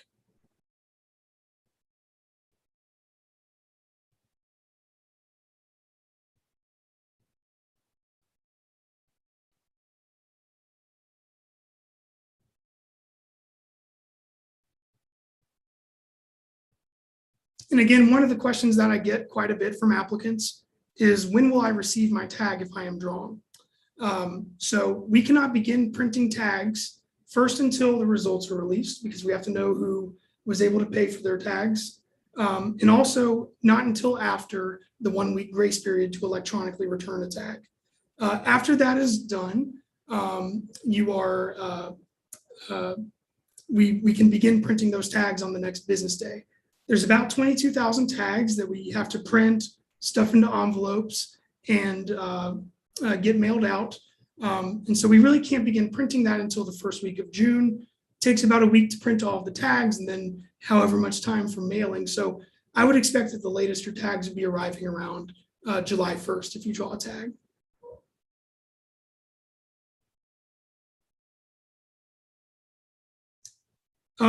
Colby Gravier has a question about, having two tags that may be for different manners or take of weapon classes. Colby, I wish I could answer your question. I'm really not credentialed in the knowledge of in the field laws while hunting in Nevada for things that intricate. So I apologize for not being able to answer that question.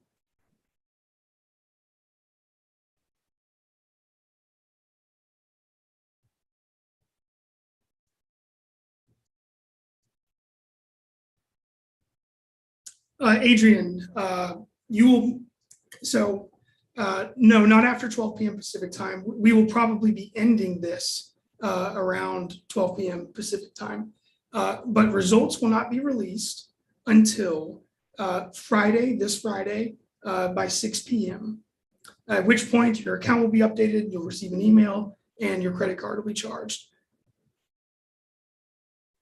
if you draw.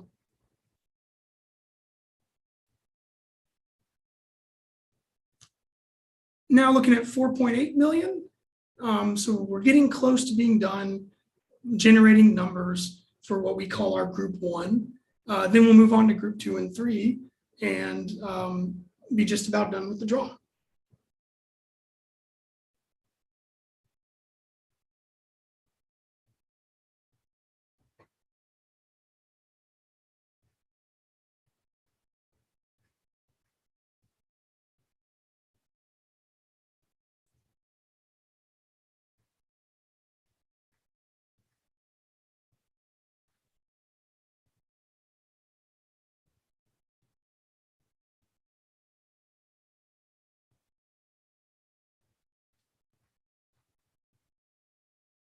And a question has come up a few times that I just want to make sure is answered very clearly and frequently.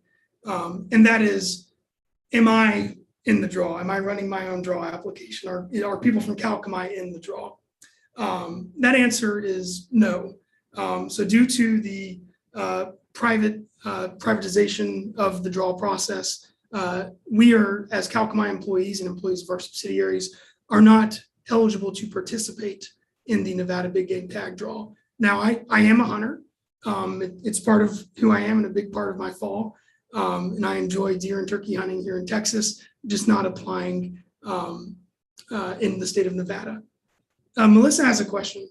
If I paid for tags with a different credit card than what is on my account, what will it use for credit card payment?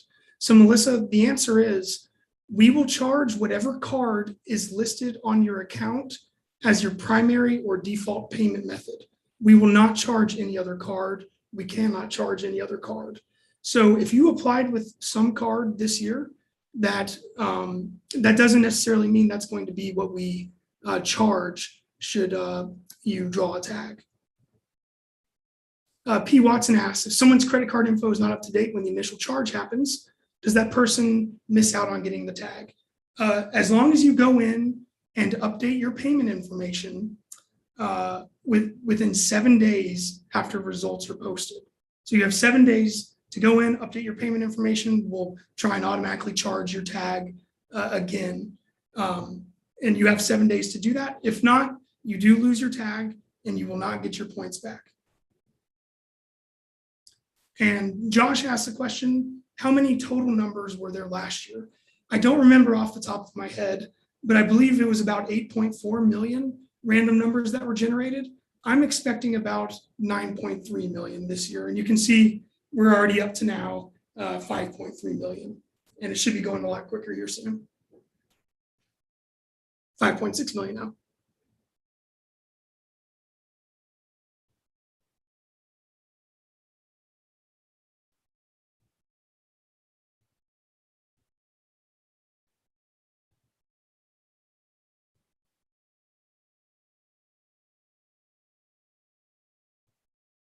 And Josh, I hope I answered that question. I wasn't sure if you were talking about draw numbers generated or numbers in terms of applications or applicants. Let me know if I need to clarify that and re-answer. I'd be more than happy to.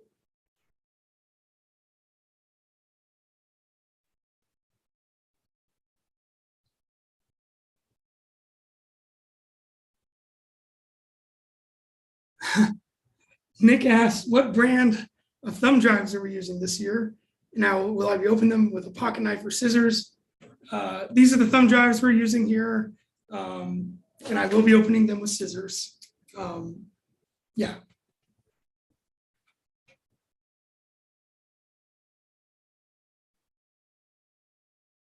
And those thumb drives will contain a copy of the draw results. They will each be following a chain of custody process to make it to their owners. One includes Kalkamai. We retain a copy of our draw results. The other is to the Deputy Attorney General's office. And the other is to the Nevada Department of Wildlife. And the other is to a third-party auditor.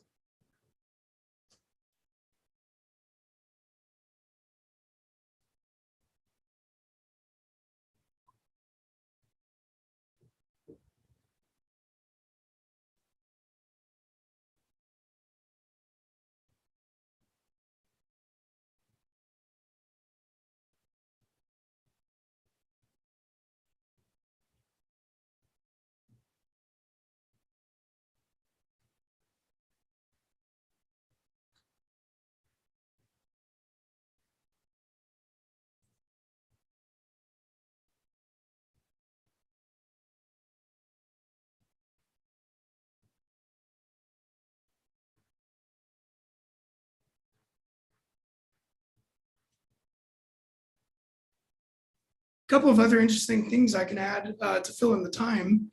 I don't have all of the final data for this year, but looking at some of the data from last year, we're seeing some interesting trends in our application demographics. One of the things that we're seeing is our customers are becoming younger and younger, the people who apply for tags. We're consistently seeing like the 31 to 40 age group being the most amount of people who apply for tags.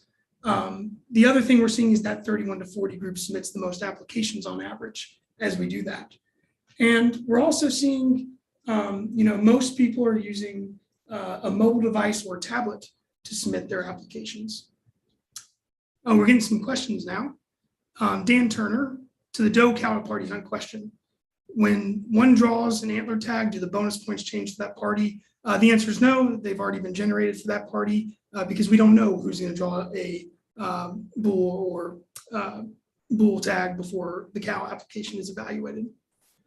Amy James asks, what if your name appears different on your ID due to marriage or divorce? So Amy, what I would suggest to do is go to endowlicensing.com. What you'll need to do is you'll need to provide a proof of name change to the department, either in the form of a new driver's license, a marriage certificate, marriage annulment, or divorce certificate. You can use that little help box down below and upload that, and they'll get that taken for you pretty quickly.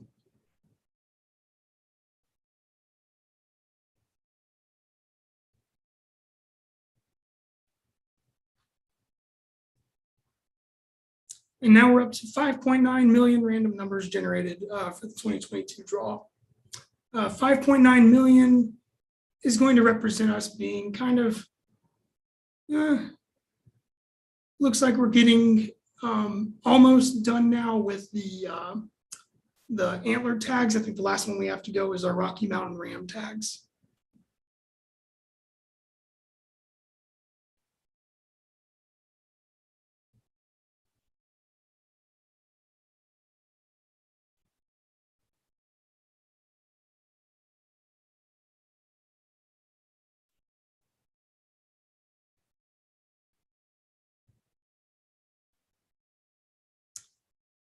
Vincent asks, how many tags were offered this year? We'll see the exact number here once the draw is done. It is in the ballpark of 22,000. I'd hate to quote and be off by a few, but in the ballpark of 22,000 tags for the draw this year.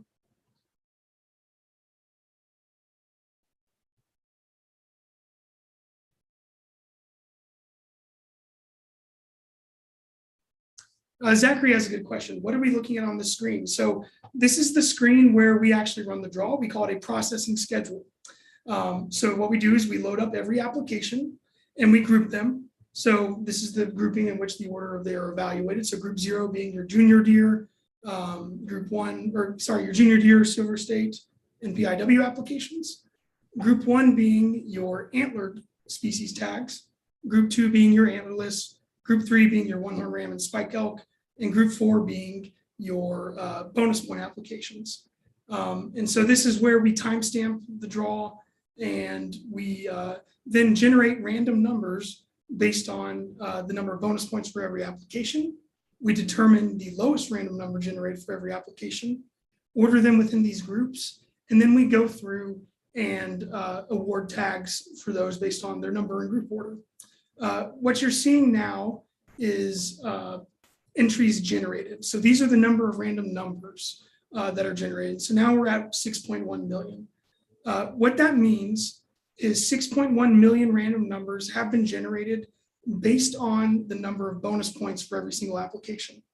And so that's what takes the longest, is generating all of the random numbers. Actually going through and ordering them and going through the results is much quicker. I suspect we have about another hour or so, and then we'll be done. Sawyer Williams says, I saw Lacey mention bonus points. I apologize if I misspoke or anything. It's a lot of talking in a public space. But Sawyer Williams have a question. Do first timers have a better chance to get a tag? Not really. So 0 points means you're going to get one random number generated for your application. But new hunters could be a resident junior who do have their own pool of tags outside of the adult pool, where you're not competing with people who may have 10 plus points. So it's a bit of a yes and no question there. But what gives you better odds? I would review as much of the data as you can. In the fall, early part of the year, NDOW puts out some statistic books on application statistics about who drew what tags, who had what points, and where they were listed on their applications. So I would study that and use that to help you make some informed choices about your application choices. Melissa asked, does that mean I only have a 1 out of 6 million chance of drawing something? Not really.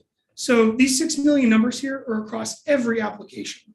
And so your one number, if you have 0 points, let's say you have 0 deer points and you apply for antlered deer, that your one number is one entry for every application that is competing with other deer applications. So the other things that come into the equation there are going to be like the order of your choices, how many tags are available. So it's pretty tough to calculate odds in that sense. Josh asked, do you guys conduct a pre-test on the draw system before running? We do have an extensive validation process to make sure we're ready to go.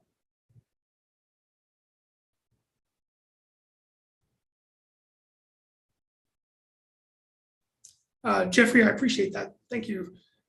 James Fisher asks, do you have equal ability to draw on choices 1 through 5, or do your draw odds drop as you go down the list? That's tough to say, James, Mr. Fisher. The reason being is, yes, like all of your choices are going to be evaluated at the same time, so equal chance there. But maybe your 5th choice is one that a lot of people had as their first choice, in which case, if they had a better draw number than you, they're going to draw that tag. So John asks, is the lowest random number generated for your application and the range ever available or posted? We don't do that. What we do is we post the results of the draw, who drew, what tag they drew, what unit, weapon, season, all of that stuff.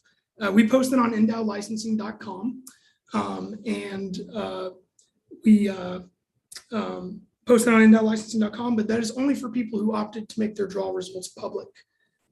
So that list is out there, but only for those who opted to make their draw results public. Daytona asked, what is the protocol in the event of a crash or failure? We don't even leave that up to chance or give that a possibility. I take a lot of pride personally in the draw process and its integrity, and that's not a situation we anticipate would occur.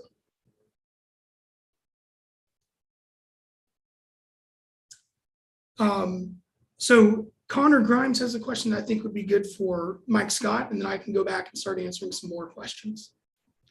Yeah, the question is, does Nevada have a quota or percentage of tags that goes to out-of-state hunters? In general, we strive to give 10% of the tags to non-residents through the quota process. So when we generate our recommendations, they go to the Wildlife Commission, they go to the county advisory boards that make some alternate recommendations. But when it's all finalized, we strive to give 10% of the tags to non-residents through that process.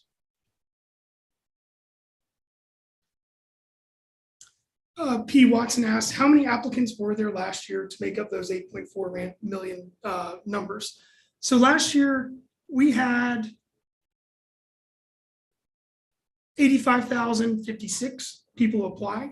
I don't have the breakout of who only applied for a point and thus wouldn't have gotten a random number, but that's how many applicants we had last year. Jeffrey asked about the raffle for RAM tags. I assume you're talking about the dream tag drawing. Kalkamai doesn't administer the dream tags. That's another third party who does that. I'll try and get you an answer here in a little bit and get back to you on that. And Joshua Skidmore is asking, is the draw happening today? Yes, the draw is happening right now. What is going on is we are generating random numbers for all of our applications and then assigning the lowest number to those and then determining the draw results. You will not know whether or not you drew by end of day today. You will know based on your account, your email, and credit card charges on Friday around 6 p.m. The other things I want to point out, there are a few things that happen that you're responsible for should you draw a tag. We want to remind people that should you draw a tag, you are required to complete a harvest return card on your account on endowlicensing.com that details out your effort and harvest of your tag. These are required regardless of whether or not you hunted or harvested an animal. Every tag holder needs to complete those. Failure to do so will put you under suspension for the next application year, which you can only clear by paying a $50 late fee after completing your return card.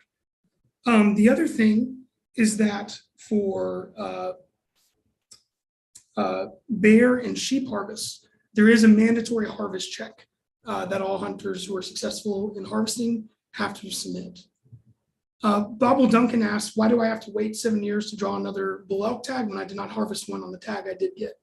I don't really know too much about the why there. That's going to be more of a regulatory question, probably best directed at the Nevada Board of Wildlife Commissioners. I can't really speak to that. I don't make any of the rules or regulations, just implement the software that enforces them.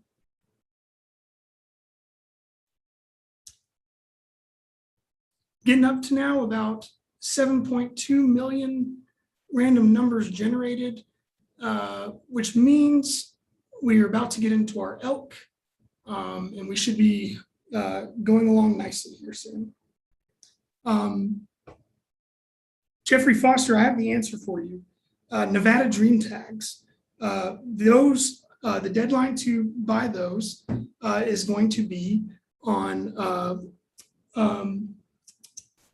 June 30th. Tickets to that are $5 and you can buy as many as you would like. And to answer Ben, no, there's been no changes to that.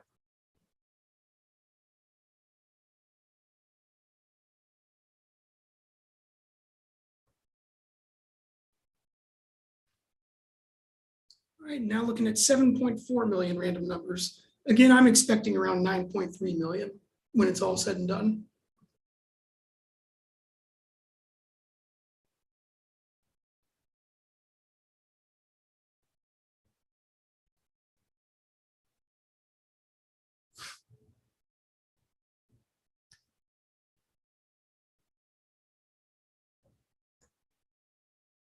So once the results are complete, we will pull them off of an FTP server and the results will be placed on one of 4 thumb drives. So we'll have 4 copies of the draw results. It's important to note, all of the thumb drives that we have for the draw results are unopened, brand new in the box. So there's no information on these. We will open these up and put the draw result data on these files and place them into any one of these 4 empty envelopes. And they will be sealed and they will be delivered to each party through a chain of custody process. That will be 1 copy for the Deputy Attorney General's office, 1 copy for Endow, 1 copy for Kalkamai, and 1 copy for a third-party auditor. So you may see me pause the question and answer period here at the end. And in doing so, we'll be pulling that data off of those files and going through there.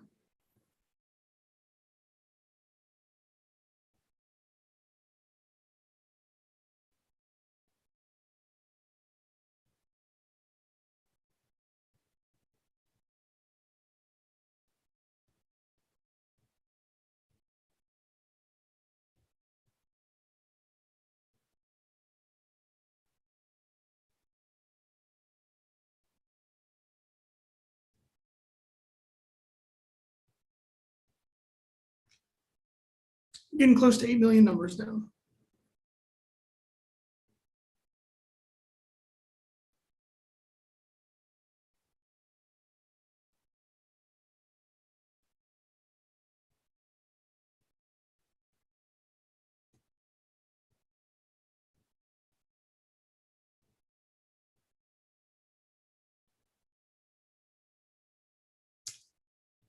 Nick, I'm not aware of any place that we published that, but it was 917 tags were made available last year in that program.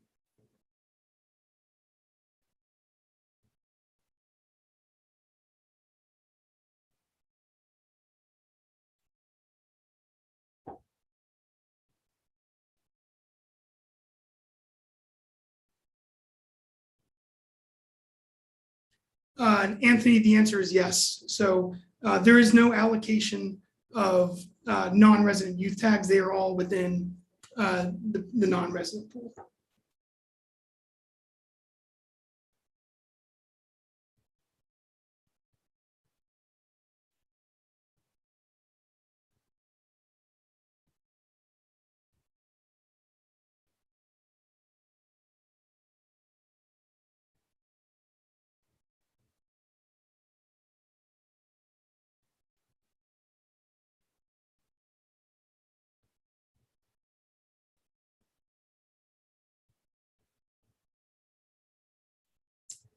Are close relatives of Kalkamai able to apply?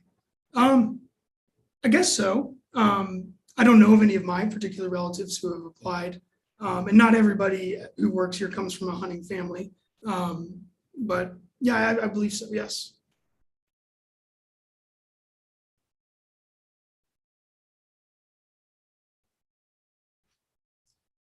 Just crested the 8 million mark on our entries generated. So hopefully about 45 more minutes, we'll be close to being done and have all of our results. I do want to say, while we're filling the time and there haven't been as many questions, I do appreciate the opportunity to speak with the public and talk about some of this. I feel like it's always good to get information straight from the source, and we really appreciate this opportunity to interact with you all. So I just wanted to make sure that I acknowledge that.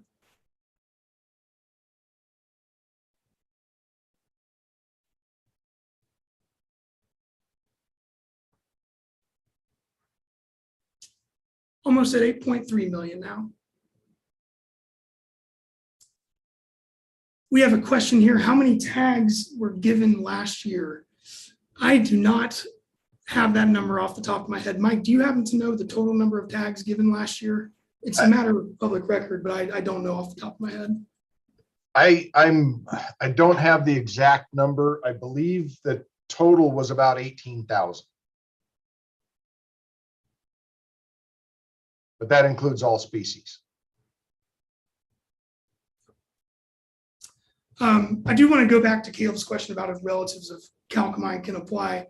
I believe they can. I'm not aware of anybody who did, but I do want to point out that the integrity of this process is of the utmost importance, both professionally and personally to myself, Kalkamai as an organization, and the Nevada Department of Wildlife as an agency. So the integrity and validity of the draw is the most important thing.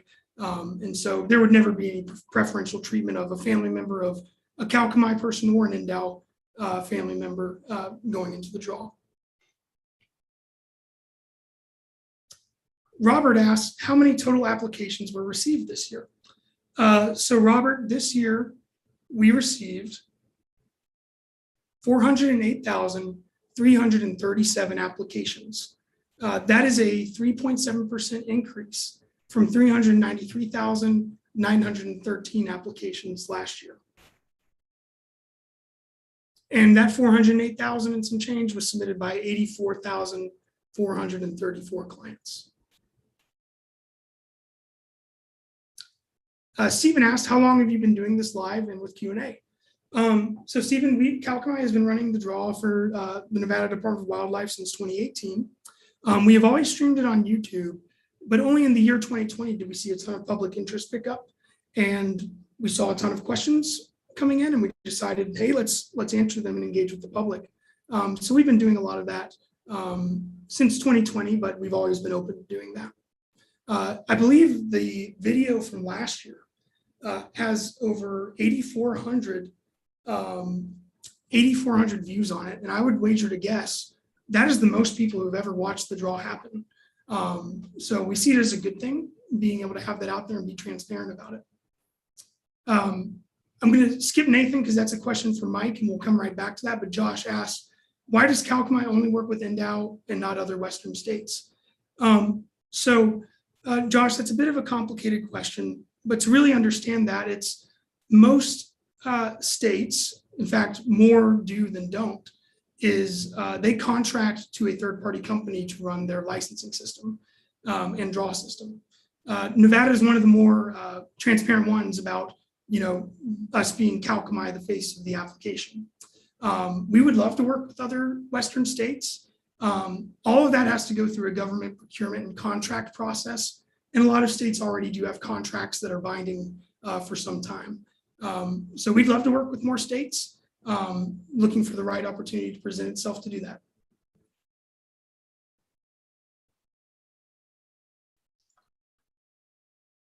So Zach, I'm going to try to address that question by Nathan. And one thing I want to do is also, I just quickly added it up. I believe there was in the neighborhood of 25,000 tags last year when it was all said and done. But and I think about 29,000 in 2020. So seen a slight decrease. With regard to keeping the Rubies and elk free zone, that was an agreement that was put in place years ago. The department agreed to try to maintain the Rubies as an elk free zone. Obviously elk are they move in there from adjacent areas, and there is a population of elk that exists there, which is why we just have the depredation hunts that are ongoing in there, just to try to keep those at a fairly low number. So anyway, that's why that elk free zone exists.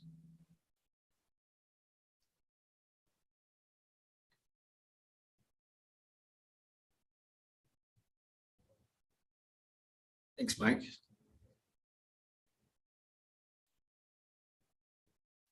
So we've got about 365 people watching right now. Just want to reiterate again, results will be made available Friday by 6 p.m. And we will not be releasing results today. And we certainly will not be releasing results here as well. Larry, thank you for your service. I don't have a great answer for that. Unfortunately, that would be more of a regulatory question, but I did want to say thank you for your service.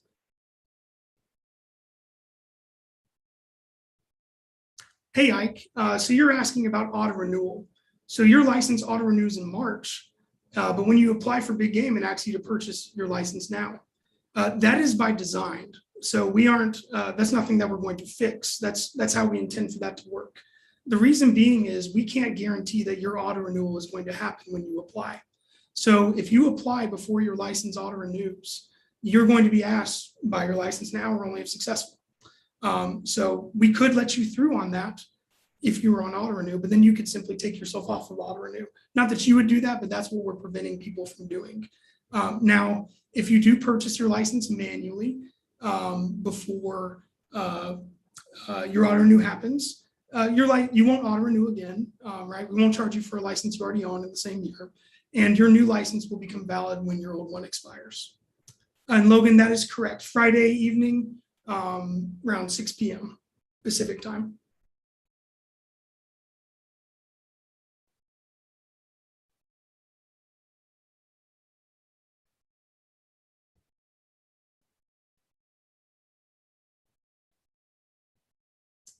Mike, I think Nathan has a question that you would be a good candidate to take that one. Thanks. Yeah, they're not. I wouldn't consider them a threat to the deer herd. You know, they winter in separate areas, so really that's where if we were seeing competition, it would generally be on winter range, and the deer tend to move to different winter ranges than the elk. If they do compete, it would be for on summer range or or for water, but we're not seeing that's a real conflict between elk and mule deer and the Rubies.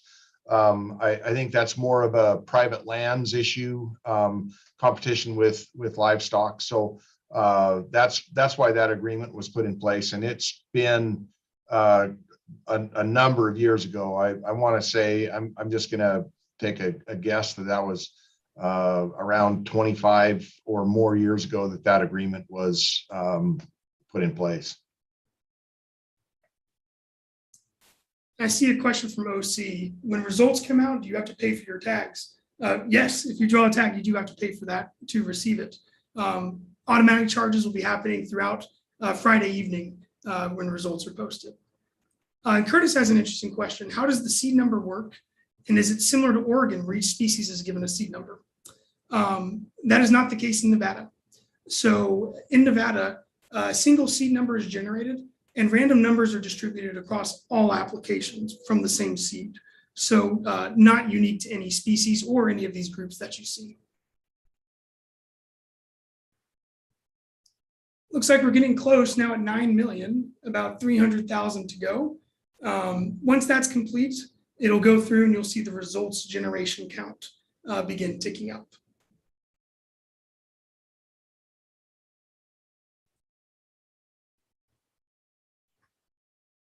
Now it's 9,171,000, so going along nicely.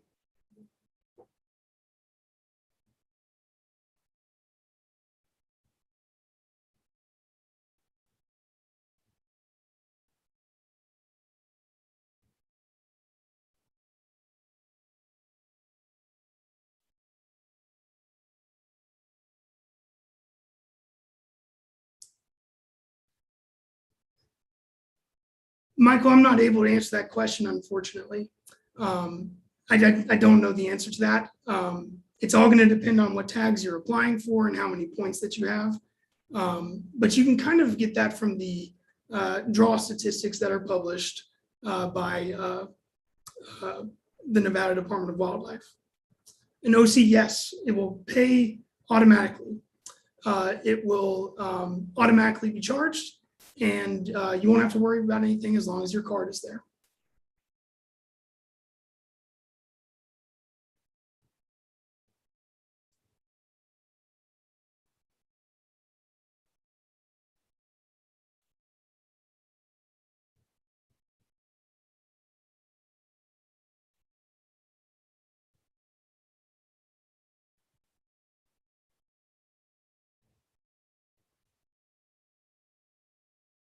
So at 9.1 million, that would mean we are getting close now. So we are definitely into our antlerless applications. So we're getting into like your doe mule deer, horn shorter than yours antelope, your U tags, cow elk tags. So we're getting towards the end of the list now on applications to generate numbers for.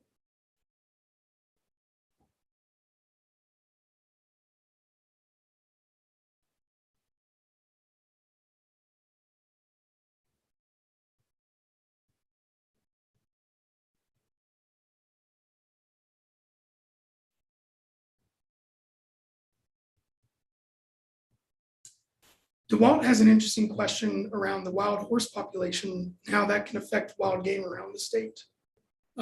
Mike, would you be able to touch on that a little bit? Yeah, I can certainly touch on it. With regard to wild horse populations, they tend to outcompete native wildlife, particularly around water sources. But in general, they result in some degraded range conditions, things like that. So, we're not against wild horses. I think wild horses are a really neat species. It's just the numbers that need to be kept at the appropriate management levels. So we work with Bureau of Land Management or Forest Service to try to help them with recommending where we need to see some reductions, but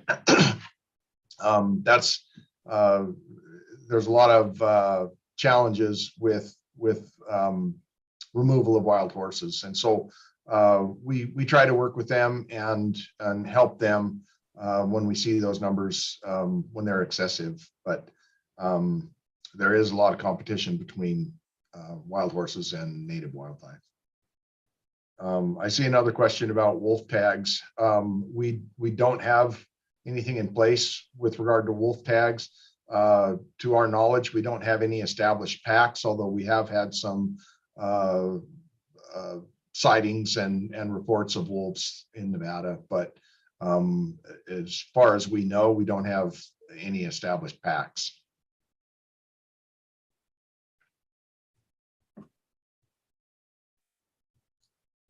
Jake asked about ages 30 to 40.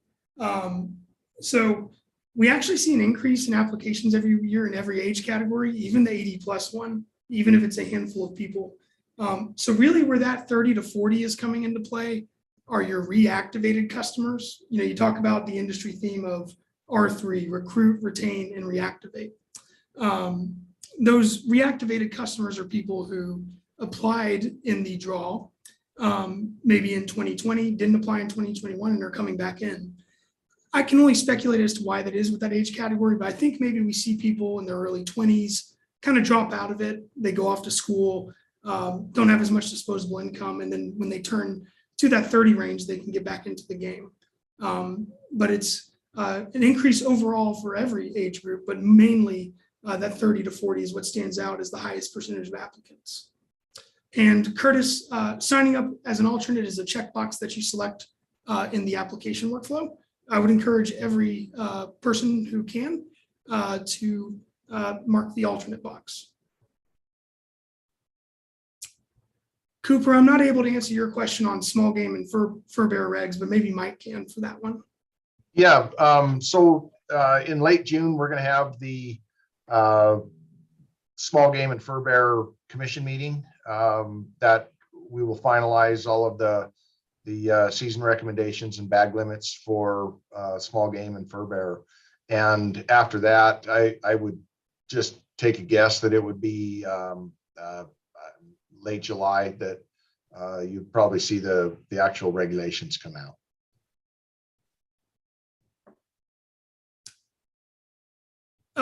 So Nick asking if Kalkamai has an official position on R3, or does it vest any resources into that campaign? I don't want to speak like on an official statement for the company that I work for, but what I will say is that Kalkamai operates in a lot of lines of business, mostly in the outdoor recreation and boating space, which includes things like hunter safety education courses, programs for state agencies to host and manage hunter education classes in their instructor hours, licensing, draw, and registration systems that we do for 3 states. While I can't comment on our position for R3 specifically, or how we may invest resources into that. You know, we are committed to growing as many safe outdoor enthusiasts as possible, and we take a lot of pride in that.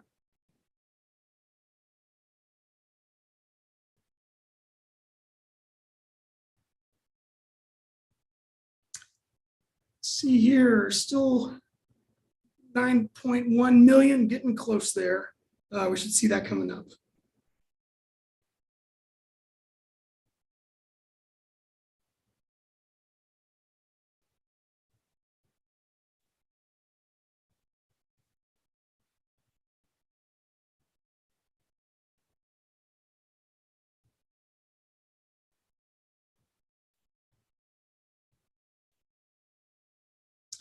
So Tucker has a question on being an alternate.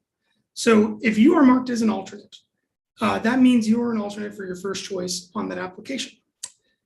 Should a tag be returned to the department and you are the next in line, we will automatically sell you that tag to get that into the hands of a hunter.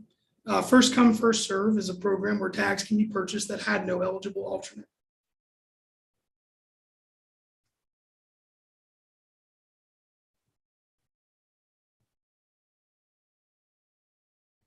And again, I would always encourage people to mark that alternate box. Last year, we had 669 people receive an alternate tag.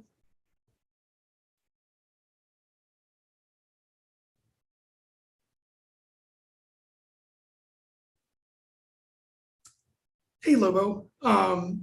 There are a few less applicants this year than last year. About a point, find that number on my notes. About a 0.7% decrease. We actually see more applications that were submitted. This is because people are submitting more applications on average. Zachary asks, how is the seed determined? So the seed is determined based on a system generated number, and then an algorithm is used to plug in that seed and generate the random numbers for all applications. We are required to use the same algorithm that's been used by prior contractors. And so I could tell you the name of it. It's the Knuth linear congruential sequence. That's about all I can tell you about it. I wasn't a great math student to get to that level, but Anthony, thank you for that comment. So Ike's question, what if you're in a party and have an alternate next in line? If you are in a party and have an alternate next in line, we will not award to the whole party. It will be whichever member of that party is first. And we do that by putting like an A, B, C delimiter on everybody. So it is entirely possible that you apply as a party, you're unsuccessful. One person in that party gets an alternate tag, the other two may not.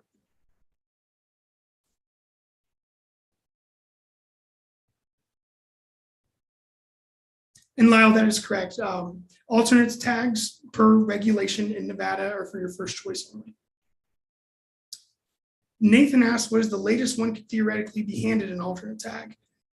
So what we want to do is we don't want to notify somebody the day before a season starts that they are an alternate and they've lost their points. So 14 business days before that season starts. I know we have a few seasons that open in December, maybe some in early January, I'm not 100% sure. But you would have had to have applied for those choices.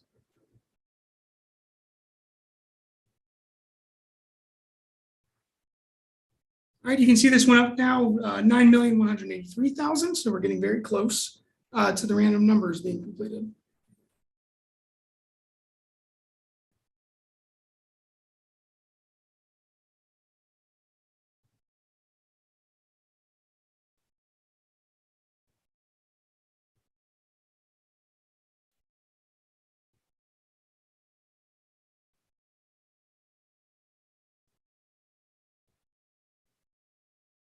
So we are done now with all of our group 2 applications. So we are finally in our group 3, which is going to be your Nelson Ram Onehorn and your Resin Elk Spike. Corey, no, alternate tags are not awarded in alphabetical order. They are ordered in draw number order. And Curtis, in the terms and conditions you agree to, if you were an alternate, you were automatically charged and given that tag.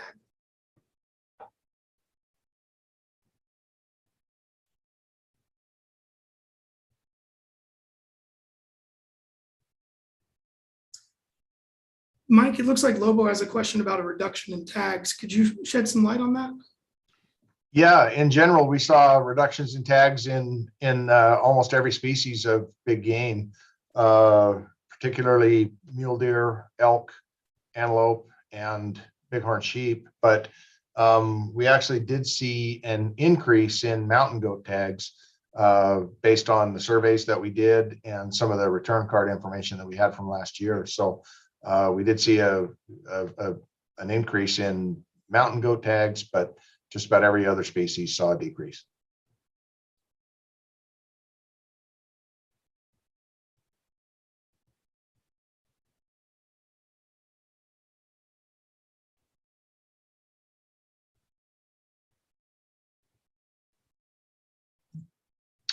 I see some questions about wild horses. We don't have the authority to enact a hunt on wild horses, so that's not going to happen. I see a question of wild horses versus feral horses. Different people use those terms kind of interchangeably. In particular, I would say if you are against wild horses, you call them feral horses. Or if you like wild horses, you tend to call them wild horses. But anyway, we don't administer them. They're under the federal government. We just try to help, try to keep them, give them information where we see problems, and hope that they can act to manage them at the appropriate management level.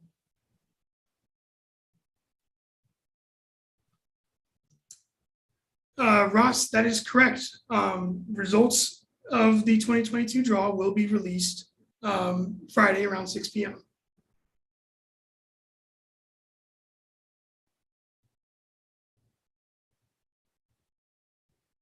And Zachary and Samantha Squires have a question.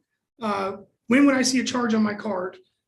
So the charging of credit cards takes a while, right? There's 22,000 and some change tags. We got to charge 22,000 cards. So throughout the evening on Friday, you'll be getting a credit card charge if you draw a tag.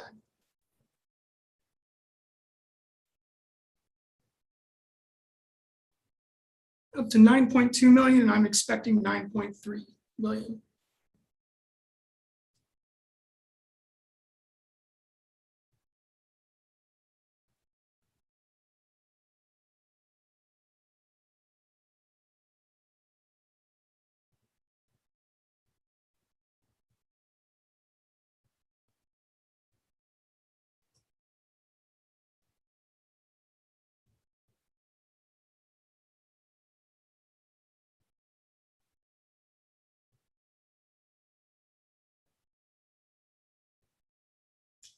And again, once we reach that full number for random numbers generated for all applications, that's what takes the longest.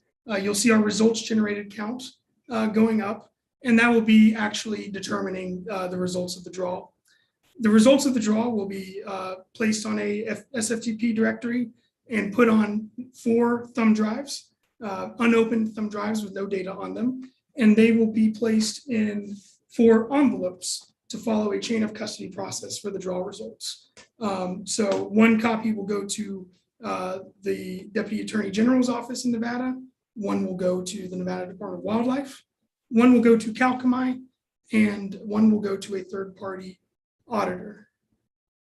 So Mike, I think DeWalt has a question for both of us, and that's, what species of animal do you enjoy hunting the most? And, you know, being a Texas guy, I have to say white-tailed deer. Yeah, I would say mule deer. I've always enjoyed hunting mule deer, and you know, it's just challenging to draw a tag in Nevada. And I hunt with a muzzleloader, and but I tend to hunt in some of the areas that I used to manage, which are down in southeastern Nevada, and that's where we're seeing some of the largest decreases in tags. So I don't anticipate hunting mule deer this year. But I would agree with you. I like going. I tend to go to Kansas and hunt whitetails, and I think it's awesome. You know, I enjoy hunting whitetails as well, but I don't get to do that as often either. So I just enjoy hunting all of them.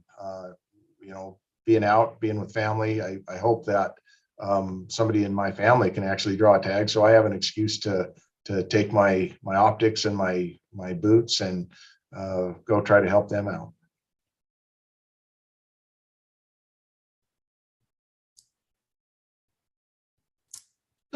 Jason, John, thank you for the comments. We appreciate that. Daniel Moncrief, has the application deadline passed for Silver State tags? It has. We're running the draw right now, which includes the Silver State, tag applications. Now you can still buy Nevada Dream Tag tickets, which are managed through a different vendor, not Kalkamai, for $5. And Mike, I think we missed one from Lobo. Maybe you got to it about the reason for reducing tags, if it's population or something else. Okay, yeah, I see that. Well, it depends on what species we're talking about, but in general, you know, with regard to mule deer, we tend to manage mule deer on the buck ratios. And so if we see an increased buck ratio when we survey after the season, if we see the buck ratios increased over what our management objectives are, then we can recommend an increase in tags the following year. And consequently, if we see, or conversely, if we see lower numbers of buck ratios, then we tend to decrease tags. But it's different for different species. You know, with regard to sheep, we manage the rams based on the number of 6-year-old rams or older, and we can hunt. We can recommend tags based on 8% of the rams, not to exceed 50% of the rams that are 6 years old and older. With regard to antelope, we recommend tags based on the number of 2-year-old bucks or older, and we try to manage that at about 25 bucks per 100 does of the 2-year-old bucks and older. And then elk are a different management scheme as well. We try to maintain a percentage of elk that have 50-inch main beams or longer at about 35% or more, depending on different areas. But that's kind of our metric for managing bull elk tags. So I hope I answered that question. I'm not sure if I did, and if I didn't, then feel free to answer or ask a follow-up question.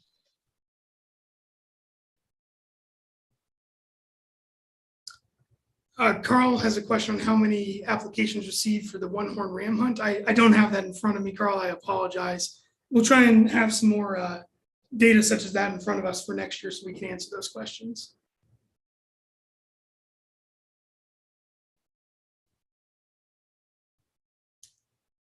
I think the rest may be questions for Indow as well, Mike, if you don't mind. I think Brett has a question on Rocky Mountain ewes and some questions on CWD. Yeah, I'll answer that one. We don't have a Rocky Mountain bighorn ewe hunt.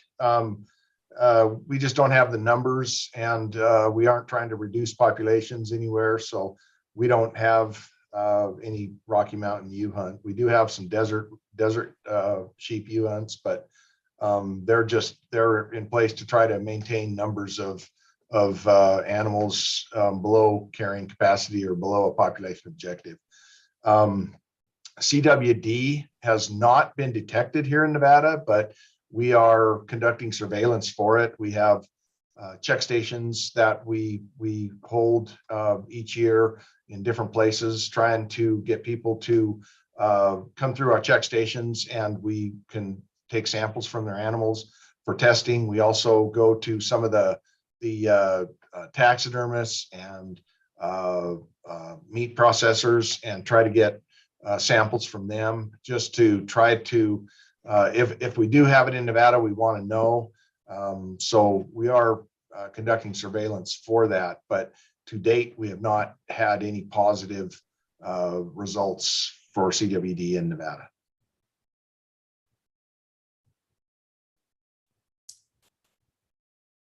Tucker, don't think I'm qualified to answer your question. I apologize. Being that is, kind of in the field regulations and things of that nature, but I did want to acknowledge your question there.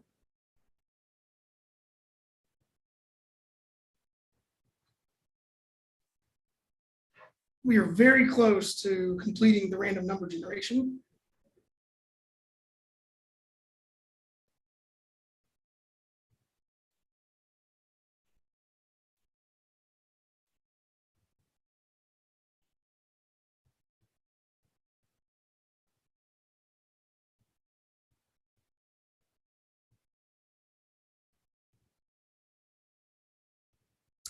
Lobo asks which hunt unit in Nevada is our favorite to hunt mule deer in. I can't speak to that. I'm not able to apply for tags in Nevada, but I don't know if Mike would talk about that or not. Yeah, for me personally, I tend to apply for the same areas every year just because I want to go and hunt those areas. And I was a biologist down in southeastern Nevada for about 15 years, and so area 23 is probably my favorite. But again, we saw some pretty drastic cuts in tags there this year, so I don't anticipate hunting there. But really, I've hunted in most units in Nevada, and every unit seems to have high buck ratios, quality deer. So I would be happy to hunt in just about any unit in Nevada, but I do have my favorites, which is more sentimental than anything else. So yeah, I like that area down around Pioche.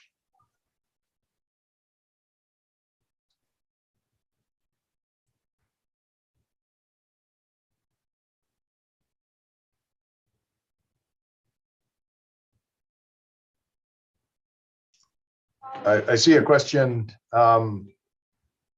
about bighorn or mountain goat tags as archery or muzzleloader. We do actually have some bighorn archery tags. We started that hunt last year. It's a fairly low number of tags, but we do have archery tags for bighorn. We don't have them for muzzleloader or for mountain goat.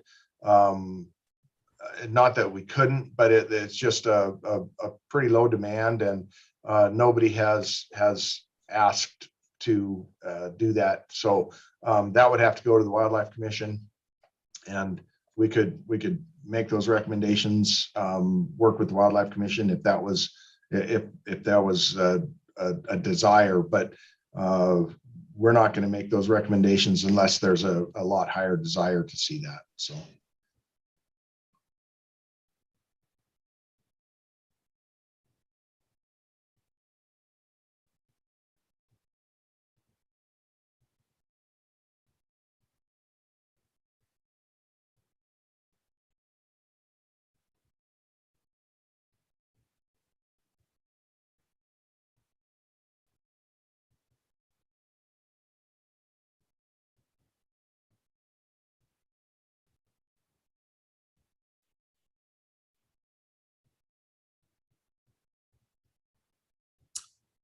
Reno AP Calculus. How does pulling an alternate tag work when applying in a party?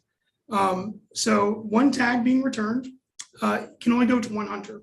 So if a party is next in line, only one member of the party will get that, unless another tag is returned, in which case both people would get it. So it does happen frequently that a member of a party will get an alternate tag, and not every other member will be. Also, every member of the party would have to mark their own application as being an alternate.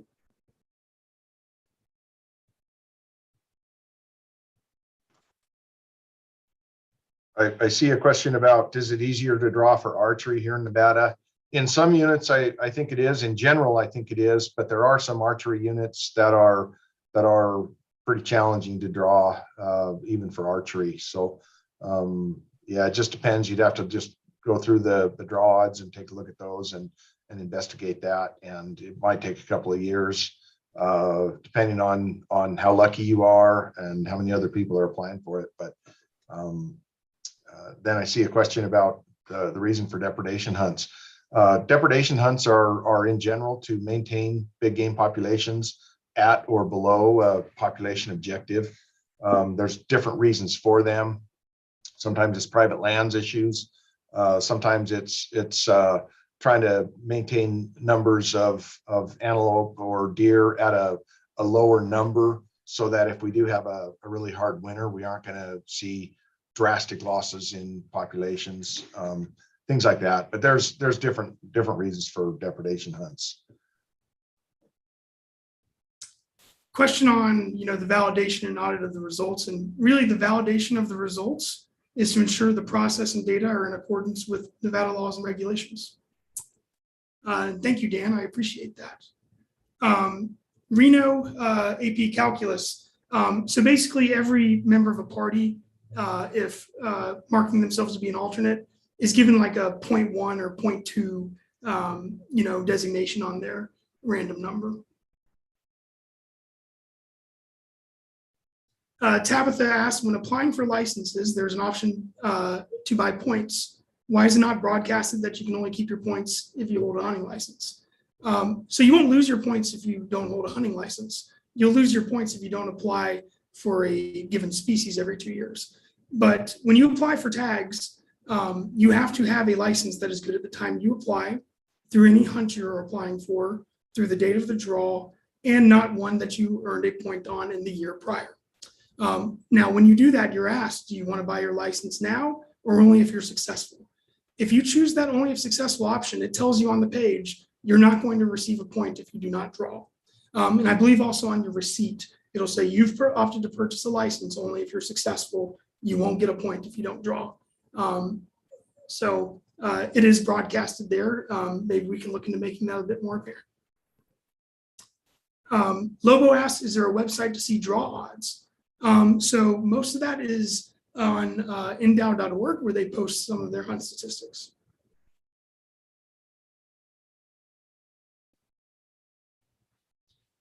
So actually, kind of exciting update. You look here, we're now done with generating our entries. So we are now going through and assigning the results to every application. So we've finally gone through, we've generated all random numbers for all applications. We have selected the lowest random number for every application. And now they are ordered within these groups and having results generated. We'll see this number tick up.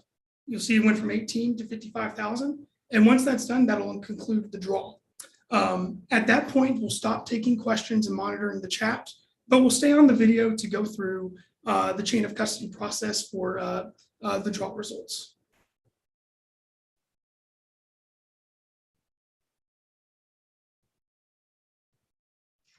So I see a couple of questions. The one about is there a website to see the draw odds? You can either go to endow.org, or you can go to Hunt Envy. That you can see the draw odds for both of those. I see another question about mule deer numbers down in the West. How do you feel Nevada looks currently?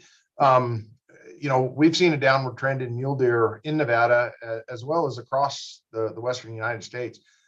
We did start a mule deer enhancement program, trying to get ideas from different people around the state. We have 14 subcommittees that are making recommendations to address some of the limiting factors that we see for mule deer, and then trying to enact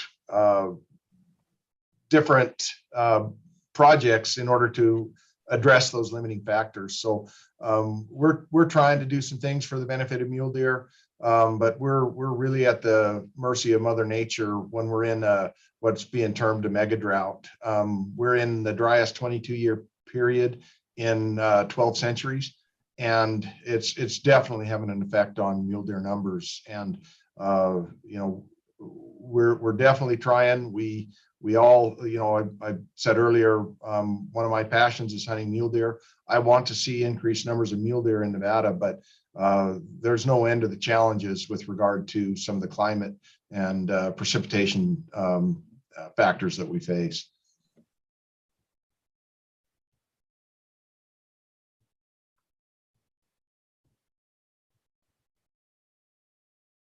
All right, so now up to 96,000 results. I'm going to expect that to be kind of in the 300,000 range, and then the draw will be complete.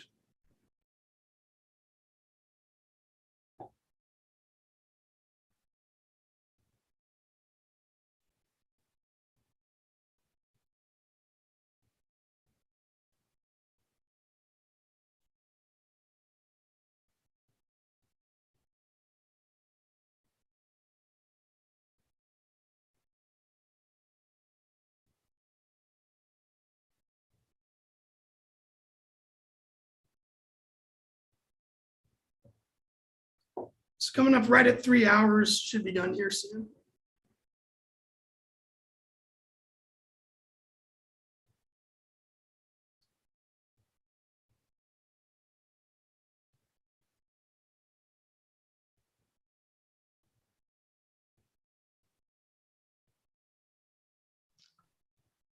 I see a question or a comment about fighting fires.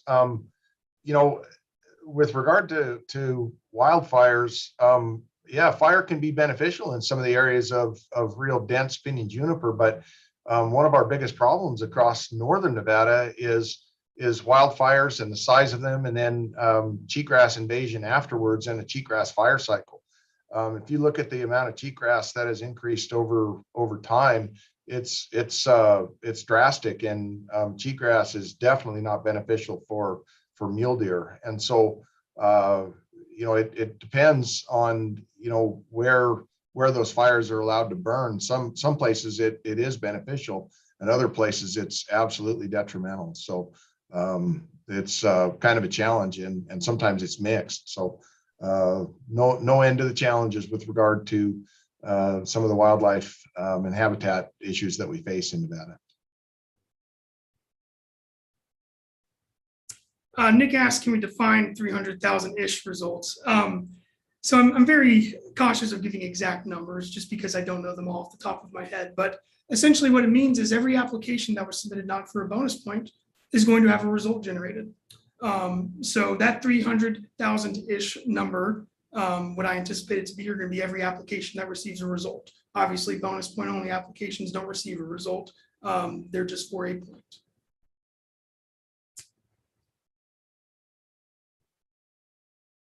Lobo, I don't know as much about the process on the landowner tags. That would be a good question to contact Endow about. Yeah, I can briefly address that, Zach.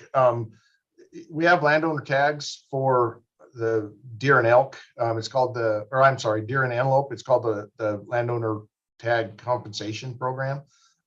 If a landowner has 50 deer or 50 antelope on his agricultural property, then for each of those 50 animals, he or she can receive one tag. And so there's that program. They can do whatever they want with that tag. They can sell it, they can use it. And then we also have the elk incentive tag program, which is again, it's similar, but it's based on a different formula. Based on the number of elk on the property, and the elk tags, the elk incentive tags, are not eligible on the agricultural type property. It's got to be native rangeland or native hay meadow type properties. But again, they can be issued tags, and they can either sell them or use them themselves or give them away. So we do have those different programs. We have a lot of programs that address private lands, wildlife, but in particular with regard to tags, those are the main three programs that we have. And Ron Lee, I missed your question earlier about only taking online applications. So application dates and the means of which to apply are all set in NAC. So that'd be more of a question for the commission. 100% of applications have been taken electronically for Nevada big game tags since 2018. However, I would say that the Nevada Department of Wildlife offers several resources to help those who may not have access to a computer. You can always go to an Endow office with computers, and they'll help you get in your application should you need it. About 190,000 results generated so far. We are coming to the tail end of things.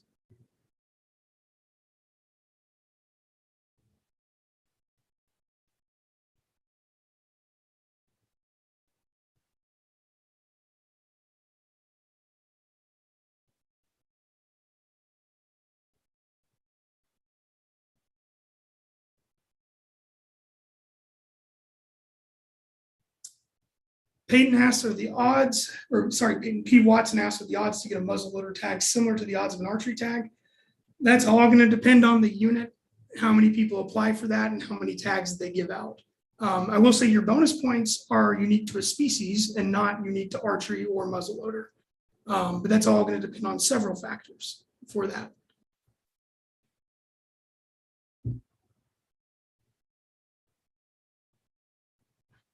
All right, up to 209,000 results so far.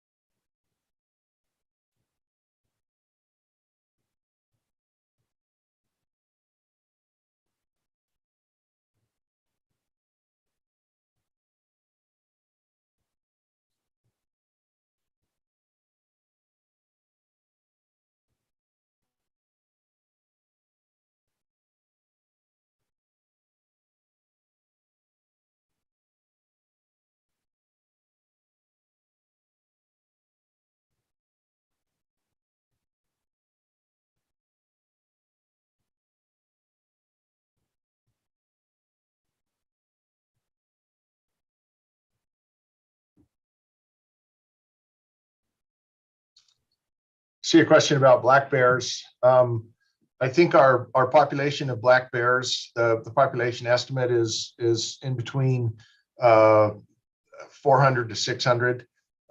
So they actually are expanding in both numbers and in geography.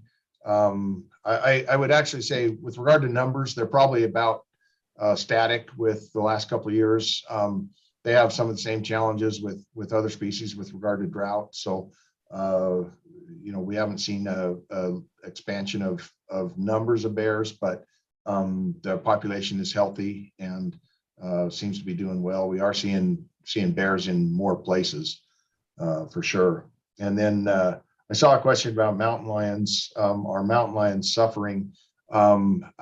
No, the mountain lion population seems to be pretty healthy in Nevada as well. We don't have any concerns or no data is showing that we're seeing any challenges with regard to mountain lion populations.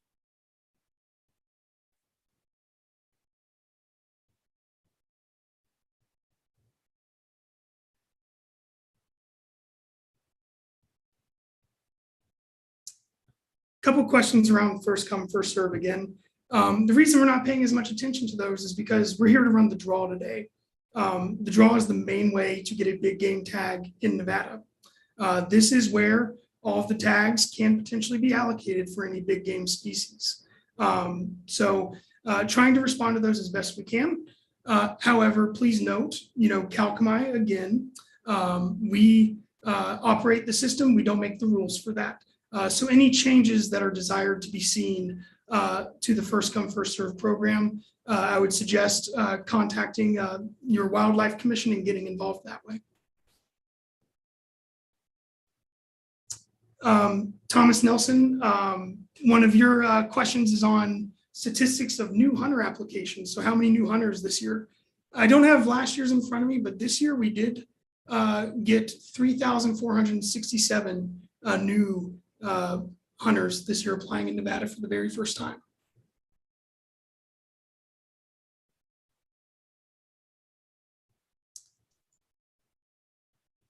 I see another question about landowner tags. The landowner tag program was changed years ago to allow whoever holds the landowner tag to be able to hunt in the entire unit, not just on the private land or near the private land. So my understanding is that would make the tag more valuable and compensate the landowner with a higher price for those tags.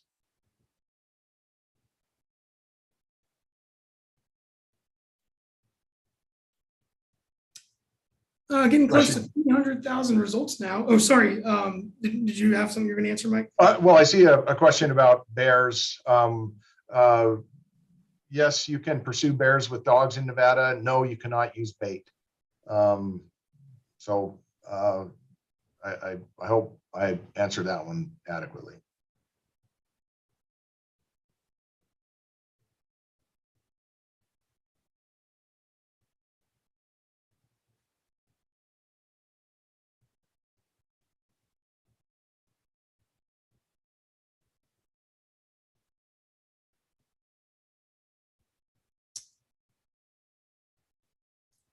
How many of those hunters are non-resident and how many are total non-resident apps versus resident apps?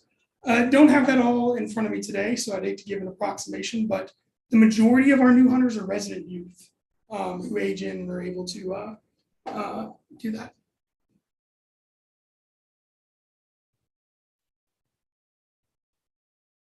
And the draw is done. So here we go. The draw is complete. We'll be generating a few of these stats here, and we'll be going through and downloading the results and initiating the chain of custody process, which I will be doing here very shortly. So a couple of things that are interesting. You can see the lowest random number generated was 14. The highest random number generated was 99,999,996. And we do have some remaining tags, so quota available is more than quota used. So I'm going to go through now and start running some of these reports. And I'm going to momentarily be exiting my screen share to share my entire desktop so we can watch the results download.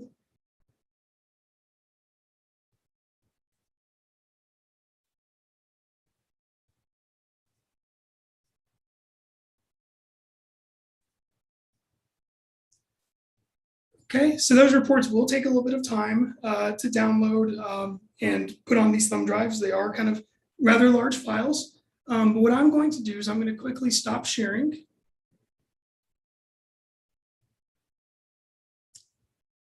And I'm going to share my entire screen. I do have a bit of a wider desktop monitor, so I hope that everything renders okay on this. So let's see here. To change my share if I can figure out how to do that.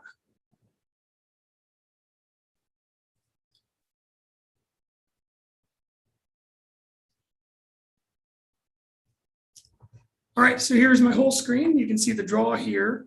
And now I just need to allow this to refresh in some time for these reports to be available on the SFTP directory. That may take a few minutes. Now, while I'm doing that, I'm going to prepare the first thumb drive and file. So here is one of the thumb drives, unopened. I am going to open this with a pair of scissors.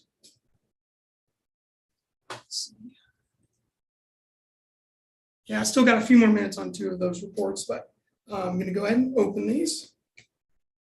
You can see I'm opening them for the first time. And while I'm doing that, I'm going to go ahead and take these results here and bring those down to my desktop where we can put them onto the thumb drive. And so here is the first one here.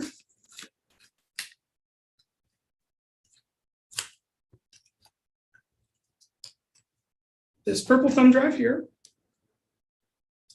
I am going to take that and plug that into my computer.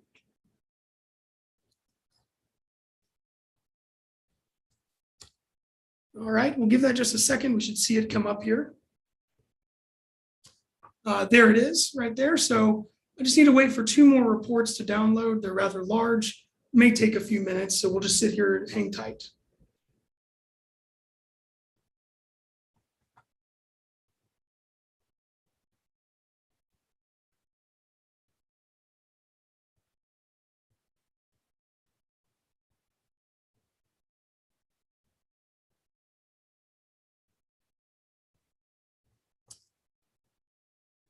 A little bit longer here. Could take as long as 5 minutes, so we'll just sit tight.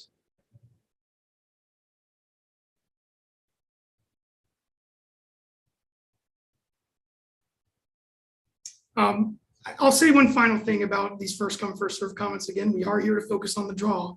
But CR 2202, eligible residents and non-residents can purchase tags from the first come, first serve program. So again, that's not a Kalkamai thing. That's something to, if you needed to, go to the Wildlife Commission and advocate for any change you may wish to see. But with that, I think we're going to close down the Q&A. So unfortunately, I won't be able to get to any other Q&A, but we will stay on and continue this start of the chain of custody process. Once these last two files come down, this should speed it up and we should be done in about 10 minutes or so.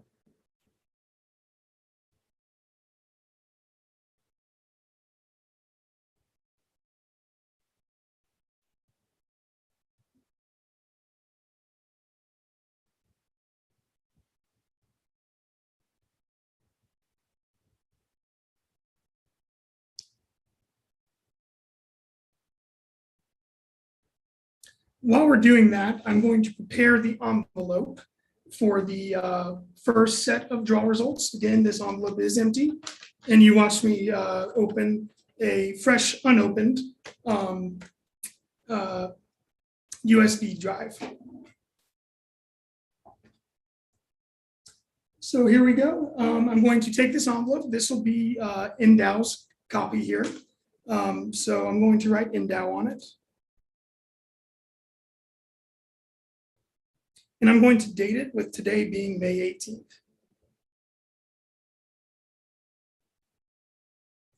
I'm going to wait to initial the envelope until we get the actual thumb drive in there. But again, results will be released Friday, not today. Today is just to talk about and discuss and be transparent about the process around the draw.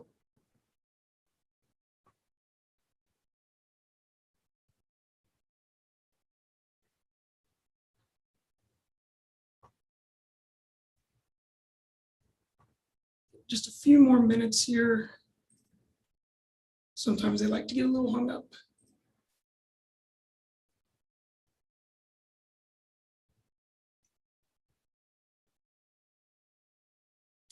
But yeah, this will be about all there is to see. You'll see me going through and putting the thumb drives in the envelopes. And then we'll end the stream. I do want to thank everybody for interacting with us and being here to answer questions. Hope everybody found this valuable.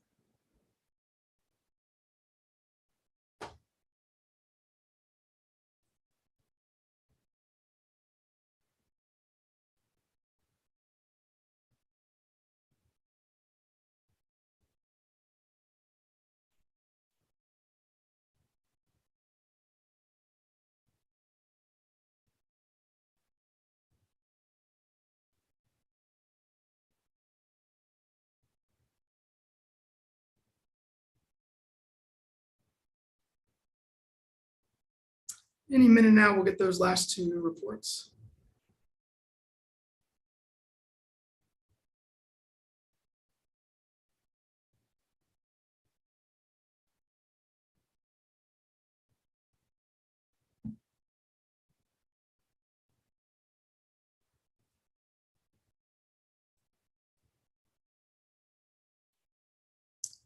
Kyle Ebersole has a question. Will results come out at 12 a.m. on Friday? No, you'll see them start hitting around the evening. And then Ron, I saw you had a question about the draw system being moved to Texas. Many states contract with a vendor to run their licensing and draw system. It just so happens that through the state procurement process, a company in Texas was awarded that contract. You look at a lot of Western states, they have a vendor in a different geographical location in the United States that runs their system. And we appreciate all the nice comments from everybody.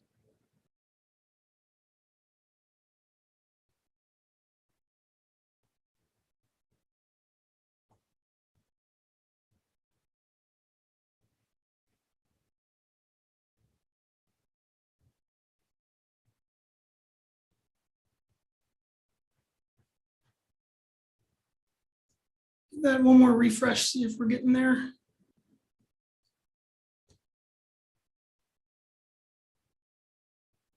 These reports are rather large, so they do take some time to download and to upload onto the thumb drive.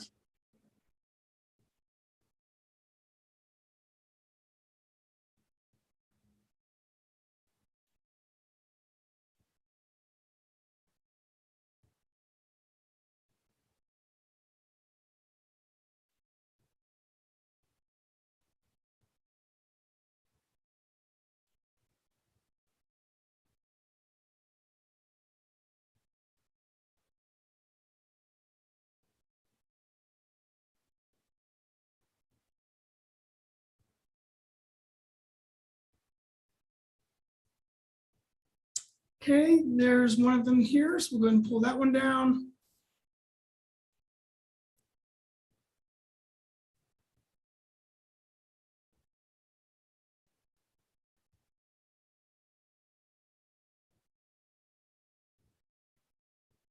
Nick, I appreciate that. Yeah, I've gone through several glasses of water here, so.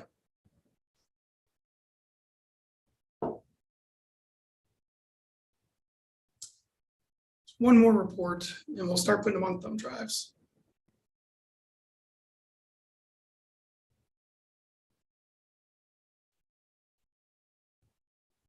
There we go. Okay, so now all of these reports are on my desktop. I'm going to transfer them to this thumb drive that you see here, which will take a little bit. The files are rather large.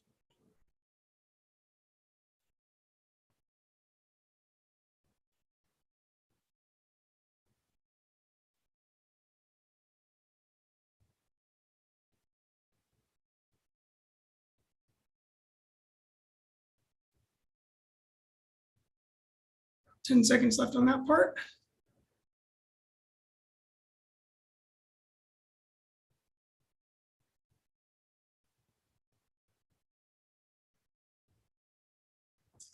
All right, there we go. So what I'm going to do now is take these files, move my computer around so I make sure I can see my screen all the way. There we go. And put these onto the thumb drive. I guess I should have shown there's nothing on the thumb drive currently. Put these files on there.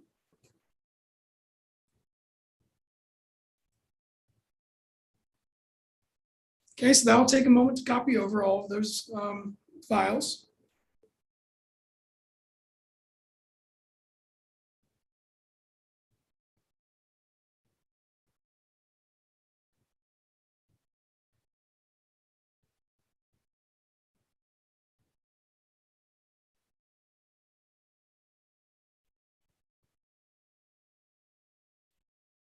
Less than a minute to go on the first one. We'll do that 3 more times.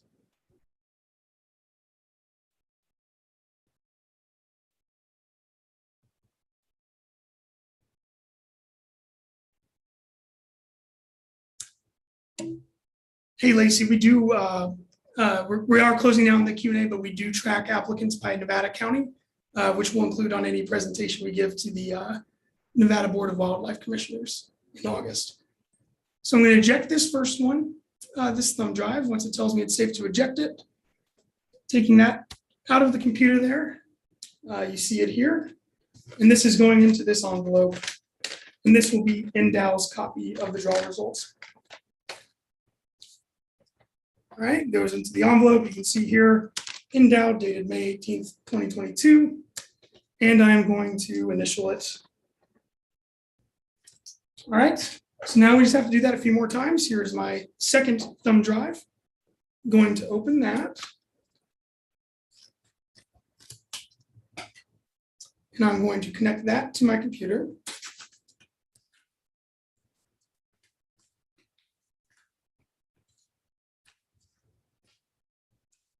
Here we go. Attaching that here. We'll see that pop up on the page.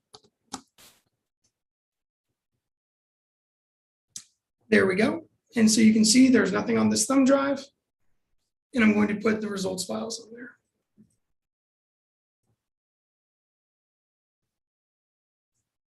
All right, that'll just take a minute. And while we're doing that, I will prepare the copy for the Office of the Deputy Attorney General.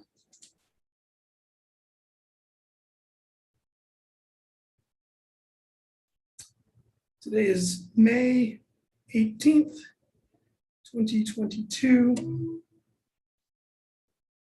All righty, so those are here now. I'm going to eject this thumb drive. Once it tells me I'm good to go, I'll take it out of the computer. And that will go into the envelope for the office, the Deputy Attorney General's office. I end up in the envelope, brand new, putting that in. All right. Closing that up, and I'm going to initial it. All right, and there's the copy for Deputy Attorney General's office. Okay, two more. So we've done INDAO and we've done the DAG. So now we're going to open up a new thumb drive and do one for any third-party auditor. Open that up. Here's the thumb drive. Insert that into the computer.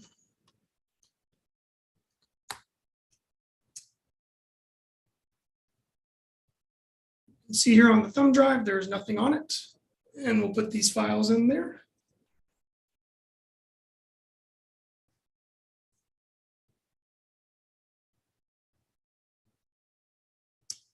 And then we'll just have one more to go after that.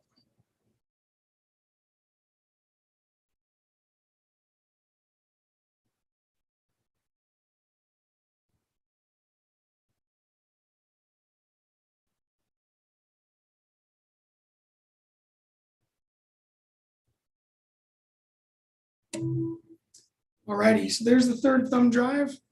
While I eject this, this will be the auditor copy. May 18th, 2022. I'll eject the thumb drive from the computer. And here's the envelope. That will be placed here. Seal it. All right, so now I'm going to initial that envelope.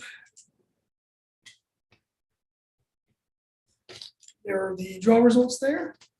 And then last is going to be Kalkamai's copy of the draw results.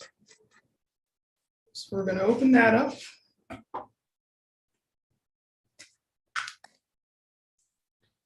This thumb drive into the computer.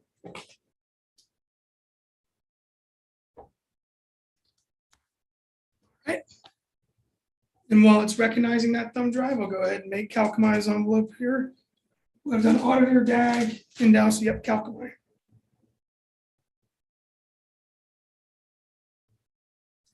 May 18th, 2022. All right. Nothing on the thumb drive here. Move these files over.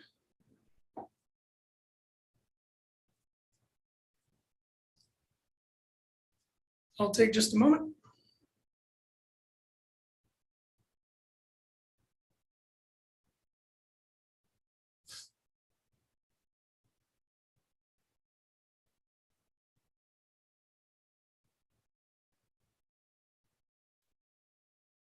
About 10 more seconds.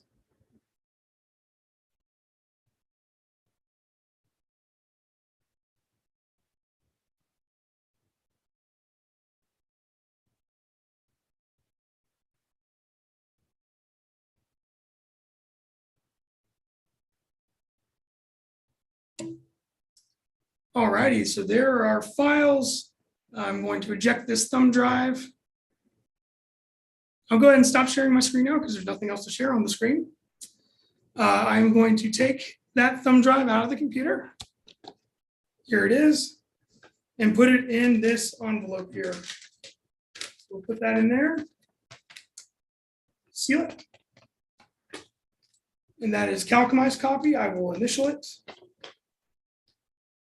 And that concludes the 2022 big game tag draw. I want to let everybody know who participated, that we really appreciate the participation from the public. Our hope is to make the draw process as transparent and available to as many of the interested public as possible.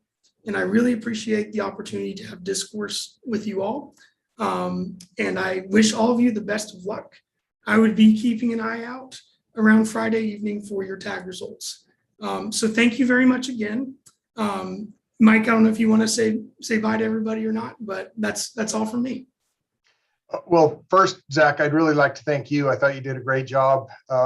The amount of knowledge that you have on this process is truly impressive. And I know there's a ton of questions that you received. And so I appreciate everything that you did. You know, I appreciate all the questions from all the people in attendance. Some of them are a bit challenging for me to answer because I don't specialize in some of the things that were asked, so I'm a bit challenged there. But anyway, I appreciate everybody sitting in on it. I wish everybody the best of luck, and I hope that if you do draw a tag, I hope you have a great hunt and enjoy Nevada's outdoors. So thank you. Thank you, everybody.